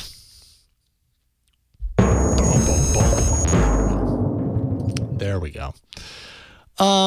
Any last stories before we take a break and do our tips, tricks, and numbers and all that? Anything that you were itching to talk about that we didn't quite get to? There's a lot of stuff in here, and I know we... Did you tell us this was a really small one, but an FYI to people, did Zuckerberg's warning, if you take a screenshot of a messenger conversation, the other people in that conversation will get a notification. Gotcha. That's right. But that's good. That's good for privacy. Yeah, that's good. That's good. Yeah. Yeah, it is good. Was that two-party consent? Is that what that is? Kind of. Well, it's not I know the exactly because it's like a notification, but yeah. Yeah. It just says line so-and-so 49. took a This is my screenshot. question for you West Coasters. Would you take an air taxi flight over San Francisco Bay? Sure. Why not? I would take an air taxi flight over Well, with to no Seattle. pilot? Yeah. With no pilot? pilot? Sure, why not? No pilot. If it drops me in the sound, it's going to be real cold, but I'm pretty sure. Let me refresh that. I'm not doing that this month or this quarter. Yeah. I'd do it next year, perhaps. You would? Okay. Yeah. But they have sharks, though, right? Shark meat's good. No, I'm not. He's tough. He'd kill the shark. No shark. It's like, is a I match just for punched Ant. that guy and I dare a shark to find me when I fall out of my Ant. air taxi. Yeah. I'll take that All right. shark down. That's a challenge. I feel that think I I would. may not fare well against a shark, or it might be not fare well. I'm pretty sure. Yeah, I would not either. Ant, on the other hand, I think Ant could single-handedly take down a shark. I'm just saying. Oh, yeah. I'd give it a No shot. doubt. Give it a shot. You'd try your best. I think we'd all try our What best. I think kind you of just have sharks are in better the bay? success. What kinds of sharks? I don't know. In- Some people jump the sharks. Yeah. But She's not worried saw about that crashing. story. She's on the water. She's worried about the shark then coming to get her. You know what? The sharks that live in the bay are pretty benign, but there are 11 species of them. Okay. Oh. Well, they might not. They must not be that bad because there are a lot of people who challenge themselves by swimming across the bay, and they don't seem to Apparently, care they about the do have sharks a that lot are of out there. riptides, though. That would be bad. Yeah, I would never swim across the bay. That just sounds like a nightmare to me. But I mean, more it's got power to be to you. cold. Yeah, very. Yeah. I mean, I landed up in the Absolutely. Pacific up here in the summer, and I was like, I am going to die. Hypothermia. It was so cold. Yeah. How about You this one? landed in it? How did you land Like in I fell out of a boat. Oh, no. Oh my goodness! No way. I can swim. Was It's okay. gin And involved? Yeah. Still. was a who? Was gin involved? Oh, I have a friend named Jen. And I was like, she would never push me out of a boat. Wow. You accused. We were Nice, Jen. speaking No. with Jen the other day, and she told No. us. I fell out of a boat while rowing, and I was totally sober. I don't believe in drinking and rowing. Good. It's I hope not. I'm worried. Yes. Okay. That's good. That makes me happy. How about this Oh, one? Lord. Metaverse real estate to top $500 million. Projected There's a schmuck double board this every year. minute. This is just like, it blows my mind. But I mean, You need a place to put kind your of- fake hay.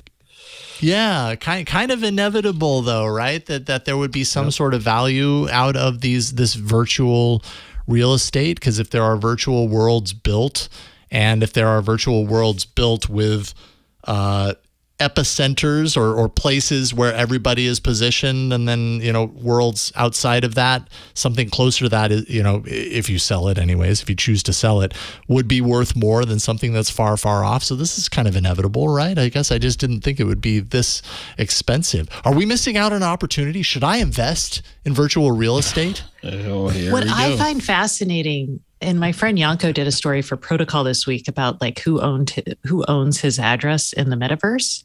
Yes, Is I'm that talking you're to him buying tomorrow real on Tech News Weekly. Yeah, about that story. Yanko. Yes. He had a called dedicated teas. fan base of like women who thought he was so hot when he was doing our shows for Gigaom, and he's adorable. Anyway, the point being that Yanko, his story is so fascinating to me, because I'm like, not only do you have to buy like the company that's going to actually create the layer that's over your house, but there's going to be multiples, right? So you're basically just investing, you're basically betting on a horse. So do you spread your bet across all the possible horses? Probably, if you're smart. And then we haven't discussed rights, but it's probable that you will have rights. We had all this back in Pokemon Go, remember, when we were like, oh, so. And then there'll be best practices, like, should you buy out like a museum or do they get to own it? I'm sure some senators are going to be like, no, you should own your own house. You don't want to be like, I don't know, your kids walking up with their AR glasses and seeing, you know, nudes in their bedroom. Actually, your kids might like that. I don't know. On second thoughts. Like, wait a second. This might be ideal for certain people. Probably. Yeah. Crazy stuff. Crazy stuff. Well, how about we take a break, and then when we come back, we'll do our tips and our tricks. You are just so efficient. You went through tons of stories. Good job, sir. Oh. Good job. Yeah, if we can get out of here before like 4:45, I did already have a waffle, so I am doing okay. But for those of you who didn't come on before, I talked about I want to have a Stacy blood sugarometer, and that'll determine how long the show goes. It kind of counts down. Oh, waffle! Oh, it's full again. It's okay. You know. I'm curious to see how fast we get that request filled, because I know our listeners are pretty daggone passionate. All right, well, let's take a break. And if you do need to get a waffle, now would be the time. You're clear to do it, but it sounds like you're okay. But go for it. A waffle delivery. That's right. Right. This episode of This Week in Google is brought to you by CashFly. We love CashFly here at Twit because we rely on them, and we have for so many years. We've been with them for 10 years, actually. We love using them, so we know how amazing CashFly can be. And you do too, because you see it on the quality of the video that you get on your end. Deliver your video with CashFly, the best throughput and global reach, making your content infinitely scalable. That's the beauty of CashFly, right? It scales. You can go live in hours, not days, with sub 1 second latency. It's super fast. You can ditch your unreliable WebRTC solution for their WebSocket Live video workflow. It's scalable to millions of users. No one wants to wait for content to load. I've certainly been there where you click the play and then you're like, all right, still waiting. Well, with CashFly's ultra low latency video streaming, you're going to dramatically increase your site's and application's speed for global audiences. It doesn't matter where they are. It's going to be fast. With more than 50 locations around the globe, that content's going to be delivered closer to wherever they happen to be from those outperforming local CDNs. You can reduce bandwidth and increase your cache hit ratio to 100% with CashFly's storage optimization system. And with CashFly's elite managed packages, you're going to get VIP treatment. That's 24/7 support, response times in less than an hour, and in most cases, they're going to already know of any of the issues and will actually be actively working to fix them before your team does. That's just how awesome they are. With CashFly, you're going to get ultra low latency video streaming. It's going to deliver video to more than 1 million concurrent users. That's just amazing to think about. Lightning fast gaming, which is going to deliver downloads faster, zero lag, no glitches or outages, nothing like that. Mobile content optimization that actually offers automatic and simple image optimization. So your site is going to load faster on whatever device you want to reach on the other end. And multi-CDN for redundancy and failover, which actually intelligently balances your traffic across multiple providers. That gives you the shortest routes and mitigates against performance glitches, those things you really don't want in there. CashFly is 10 times faster than traditional methods and on 6 continents as well. They are 30% faster than other major CDNs with a 98% cache hit ratio. They've had 100% availability in the last 12 months. Best of all, they have 24/7, 365 days a year priority support. So you know they're always going to be there for you when you need them. They've definitely been there for us when we've needed them as well. So just for Twit listeners, CashFly is giving away complimentary, detailed analysis of your current CDN bill and usage trends. So you can actually see if you're overpaying 20% or more. You can learn more. Go read about it yourself. twit.cashfly.com. That's twit.cashfly.com. And we thank Cashfly for their continued support of the Twit Network and This Week in Google. All right. So we are on I think Leo calls it the back of the book, I believe. We've got the tips, the tricks, the things. Let's start with you, Stacey. What you got? Y'all, I have an exciting book for y'all because I am reading Neil Stephenson's Termination Shock.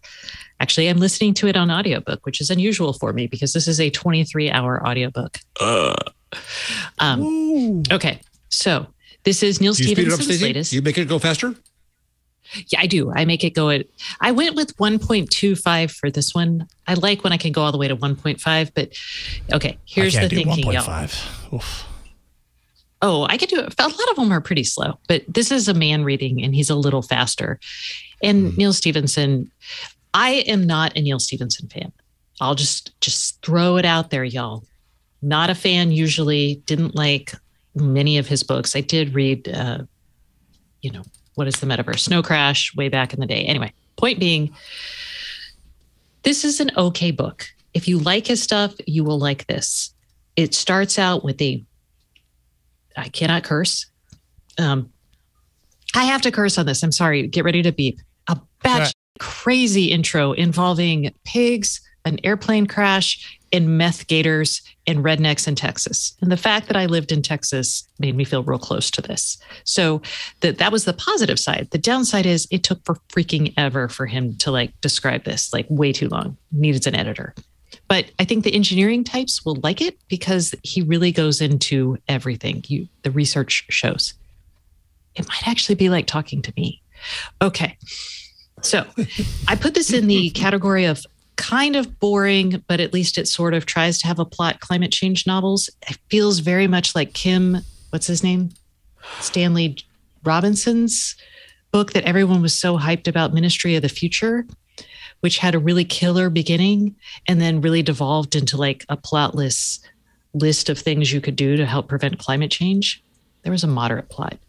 This has more of a plot, but it's such slow going because all of the engineering. But if you like Neil Stephenson, you'll probably love this. It's a good book. It's a good audiobook. There you go. And it's going to occupy a lot of your time. So if you got time to fill this, sometimes when I'm looking for an audiobook, it's I want the really long one because I got a lot of extra time coming up here and I don't want to have to find another something. So sometimes I'm looking for the book that's going to take a while. I'm getting if you've got a long road trip, or in my case, because I can't for my arm thing, I couldn't hold up a book very easily to read. So I was well, I'm just going to pace and listen to this book. And let me tell you, I've walked many miles to this book now. Nice stuff. Right on. All right. So that is Termination Shock, the novel. Oh, Kim Stanley Robinson. Yes. Thank you. I was really struggling there. Kim Stanley Robinson. Oh, yeah. Thanks, Out of Sync in chat. Awesome. Thank you, Stacey. Let's see here. Jeff, how about you? What you got? So a quiz, if you haven't cheated or already looked at it. Which company do you think makes more money, Netflix or YouTube? I've cheated. I can't answer. Netflix or YouTube? Netflix. Yeah. I would say, I'd say YouTube. Ding, ding, ding. Ant wins. We're going to have a winner. I was surprised. I would have thought, as Stacey did, that Netflix spends a lot of money. They spend a lot of money on their original content. So right, but this is just revenue. About profits. This is just revenue. But and they just raised their prices. But okay. So, wow. Yeah, I was surprised. And YouTube's is from advertising? Yes. Okay. Yeah. I mean, they have the YouTube Premium, but I got to believe that's de minimis.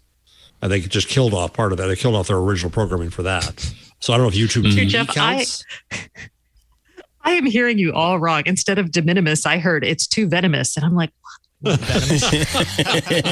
really enjoying you today, Jeff, with my inability to hear your voice Slow properly. that book down to 0.9, I think. I think that's my advice here. I don't know what's happening here. 1.25, which is the normal speed I speak at, is about 1.5. Little too fast for you, I think. Oh, Lord. Jen wouldn't throw me off a boat. How would you dare say that about Jen? I was so insulted. confused. She's my friend. Just like, how does he know Jen? Also, why does he think she would throw me off the boat? She got really nervous. There's so much you don't know. Yeah. It was a great 3-beat response too. Look at like, what? Wait a what? minute. Yes. Tried to pick it apart. Yeah. Confused Stacey So- face. It's yeah. So YouTube, $28.8 billion in advertising revenue in 2021. And what I guess what's coming to mind for me was another article that we had in here. I got a scan for it. It was somebody from a creator on YouTube. Where is that? Talking about the take for the creator. Oh, is it economy. Hank Green? Hank Green's story. Yes, that's what it is. Okay. And YouTube versus TikTok. TikTok. Yeah, and I don't know, in reading through that just made me realize, man, if you are a creator on YouTube, you have so much potential to make some serious cash there. Like, I guess I just never really considered the fact that the partner program's AdSense split 55% to creators, 45% to YouTube. So that number that you're seeing, from YouTube, I mean, obviously not all of that, you couldn't apply that math to this and come up with an accurate number, but I'm sure a lot of that, like, take from this number and then apply it to creators, and the creators are making some serious bank. Not that we didn't know that. Some creators are making ridiculous money, but yeah. Two things that Hank makes a point of here. One is that the ads are associated with you and your video, so it's attributable and you get the money. But second, TikTok puts out a $200 million fund, and the more popular people get, the less people get. Yeah, right. Because it's static. And YouTube doesn't have a ceiling. Right. No.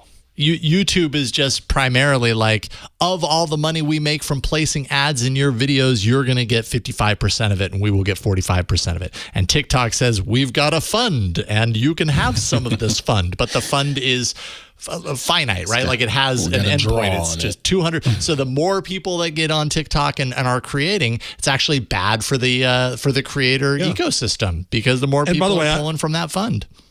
I love Hank. I love both brothers, both John and Hank. And at VidCon, I don't know, probably 5 years ago now, he started a guild for creators. It ended up dying because the companies just wouldn't negotiate with him, kind of. And it wasn't worth keeping going. But he always looks out for the creators as a class. And God bless him for that. Yeah. Yeah, really interesting look into how all that works for creators in the back end. So just kind of reminded me of that. And what you got? Would you like to go? Sure. Well, first up, I want to say thank you to the San Diego Mobile Film Festival for having me. I was interviewed by them here recently because I am a guest judge for their film festival that's going to be held, I think it's April 29th. It's sometime at the end of April. I can't remember. But I'm a judge for that, and I'm really looking forward to it and seeing what people create with their mobile devices, not just people out there capturing funny meme stuff with their iPhones, but, an actual film with these things. So I'm looking forward to that and being a judge. Miss Susie is a great host and had a fun time chatting with her.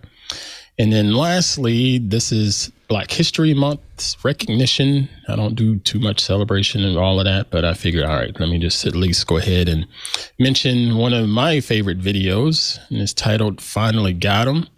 I'm not going to get into it, so go over there and listen to it and let me know your thoughts on it. I'm intrigued. Me too. I was like, what happened to Ant? And then it was just Ant. But yeah, I'm easily confused, channel, apparently. youtube.com/AntPruitt, and just search for Finally Got 'Em.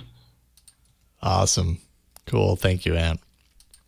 As for me, we didn't talk about it in the news block, but I should mention Wordle, the game that everybody seems to love. I had to say it. Except, of course, for Jeff. Falls. Bought by the New York Times. This was announced Monday. That they're going to the terms of the deal were not disclosed, but they noted it was in the low seven figures, which you just have to imagine, like, man, the person who made that probably could have done better than that if they had the ambition or desire to really go the monetization route, which it really sounded in interviews and news that I read, it sounded like that person just wasn't really interested in that. Yeah, he's a kind of guy who's like, oh, I'm going to just try. He built like a smart button for the, he's done a couple like just crazy things. And I think I'm with him, man. I mean, who wants the monetization slog if you can make something that gave people joy? Plus, how much is it really worth? Yeah. Right. It's a fad that's going to go away. I hope any day now. A. And B, just because people are spamming me with their bloody boxes. And B, it's just JavaScript, right? Or something like that. Yeah. And C, he doesn't actually, there's not much intellectual property there. So what do the Times really buy? So I think he made out like a bandit. Yeah, he did all right. He can just kind of, be done and walk away. If you are wondering what New York Times is going to do with this, they say not at this time when asked, are you going to include ads? So, that might happen. They say at this time, no changes will be made to its gameplay. So who the heck knows what's going to happen here? But if you like it the way it is and you don't want to have to go to the New York Times, hey, guess what? All you have to do is right click and save. And you can save this game to your computer hard drive and run it the same. In fact, all of the words that are used in the game are embedded into the game itself. It's not pulling those words from like a cloud database. Yeah. I mean, it's a standalone game. You could literally just right click and save the whole game and have it. And no matter what New York Times does, I think the New York Times is going to do like a gameplay subscription. Like they have the cooking, they have the wire cutter. I know they already have like a crossword subscription, but I think they're just going to put a bunch of these for like, so you can like get Sudoku and a crossword puzzle and a word find and Wordle and right. And they're counting any silly subscription games as subscription. Right. So a game subscription and a food subscription and a news subscription are the same to them. So now they bought The Athletic. Yeah. They've reached their 2025 goal of 10 million subscribers, which is still pretty amazing. Pretty good. Yeah. Yep. Yeah. I am a twofold NYT subscriber, but I really resent having to pay for a third subscription. Like, wire cutter, not yet. There should be you pay for food? I do, and that's super valuable. But I get kind of peeved that I buy the paper and the recipes come out in the paper, but then I can get the archive of all the rest of the New York Times, but not the recipes. I'm with you. I feel that they're definitely that's a legit moment of peevidness. Vivacity. Peevedness. You're peevish. I just don't know. Yeah. No, I feel for you, but I do like incentive is that was the other word earlier today. Yeah. I struggle with language today. It's very nefty, I would say. Wouldn't you say? Stop it. No. Don't do that. I already got struck down doing that once. I will never do that again. All right, y'all. This is a lot of fun. We've reached the end of this episode of This Week in Google. Thank you so much for allowing me to crash the party again. I really do appreciate it. Let's see here. Jeff, buzzmachine.com. Anything you want to leave people good with? Enough for now. Yeah, it's fine. Actually, no. We've extended. We found that recruiting students works better actually closer in the spring. So the thing I'm proudest of in my entire career is starting our engagement, formerly known as social journalism program. It's the place for people who are really innovative and really doing amazing things. Our students get amazing jobs. If you're at all interested in journalism and changing our field, or you know someone who is, look up journalism. Look up the Craig Newmark. You know the name. Sing it. School of Journalism. You asked for it. Craig Newmark. School of Journalism, and see it there. So I will plug that. Thank you. Yeah, wait, what did you just plug? Well done, John. They're applying to come and be in my classroom, which would be a wonderful thing. Apply to join the program? Yes. Oh, okay. Sorry. I'm just like, what are you? I don't know. Jeff, we're just not on the right wavelength. I'm so sorry. No, we are not today. No. I'm just all wrong. All wrong. I thought you were writing down the information so you could apply to be part of the. I thought actually, I was like, do I want to go to another J school thing? No, I don't. I'm sorry. But if I did want to go, it would be your program, Jeff. Oh, thank you, Stacey. There we go. Thand you. Instead, I'd probably, if I went to school today, I would do comp sci. Sorry. Softener. Yeah, I know. Still good. Just saying. Stacey, thank you so much. Stacey Higginbotham, Stacey on IoT.com. You want to tease anything that you have coming up or have anything to share? No. I mean, no. Go newsletter. Okay. Feel free to sign up. It comes once a week. And listen to the podcast. It comes out Thursday, the Internet of Things podcast. Yay. There we go. Right on. All right. Thank you, Stacey. Always a lot of fun getting to do this with you. And then finally, and Pruitt, Hands on Photography, Club Twit Extraordinaire. Anything you got coming up? Do you want to let people know of? Just the show this week, Hands on Photography. I'm going to get into some listener feedback because I asked for it, and boy, do you all send it. So we're going to dive into some of your feedback on this week's episode. And if you follow me on Twitter, follow me on Instagram too, please and thank you. I'm trying to balance out my follower counts because one is like way up higher than the other one. So give me a follow on Instagram, ant_Pruitt. Nice. Please and thank you. Yeah. Thank you, Ant. Always a pleasure. Thank you. Real quick before we wrap this up, we have the Twit audience survey that actually just went live earlier this week. So go to twit.tv/survey22. This is just basically a way we do this every year, right? This is a way for you to share with us as much as you feel comfortable who you are, what you're looking for out of our content, things we can do better. It's just it helps us to formulate what we do here at Twit and to keep making sure that we're giving you what you're looking for. So twit.tv/survey22. It only takes a couple of minutes, and we really appreciate it if you take that couple of minutes and send us some of those details. Thank you. Yes. I'm about to age out of one of your categories. Oh no! Aunt Stacey. It's a big moment. I'm sorry.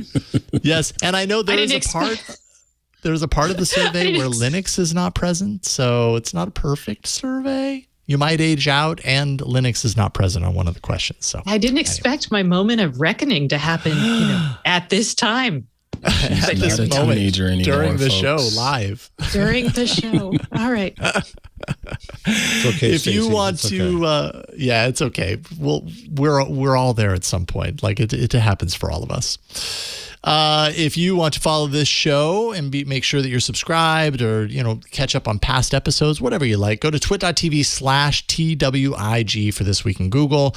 There you're going to find all the links you need to jump out to any podcatcher and subscribe, to jump out to YouTube. You also see on there, we record this show live every Wednesday, starting at 2 p.m. Pacific, 5 p.m. Eastern, 2200 UTC, and you can jump into the live chat as well and watch us in real time, twit.tv/live. It's a lot of fun. And then also finally, just want to mention Club Twit. Mentioned it briefly a little bit before, but this is our ad-free subscription tier. Twit.tv/clubtwit, $7 a month. You get no ads in your shows. You get access to the Discord. You get so much awesomeness, all wrapped up in there. Twit.tv/clubtwit. You also get the Twit Plus podcast feed. That's the one that I was forgetting, where you get kind of like extra moments from that didn't make the shows. A lot of times some of like our pre-show discussions are a lot of fun. So we throw that in the Twit Plus feed. Ant's been doing some amazing interviews and producing some cool extra bonus content. Sometimes we are introducing shows that aren't, for everyone. It starts off just for Club Twit members, and then as it grows in popularity, then we, who knows, we might open it up for everyone. So all that can be yours, twit.tv/clubtwit.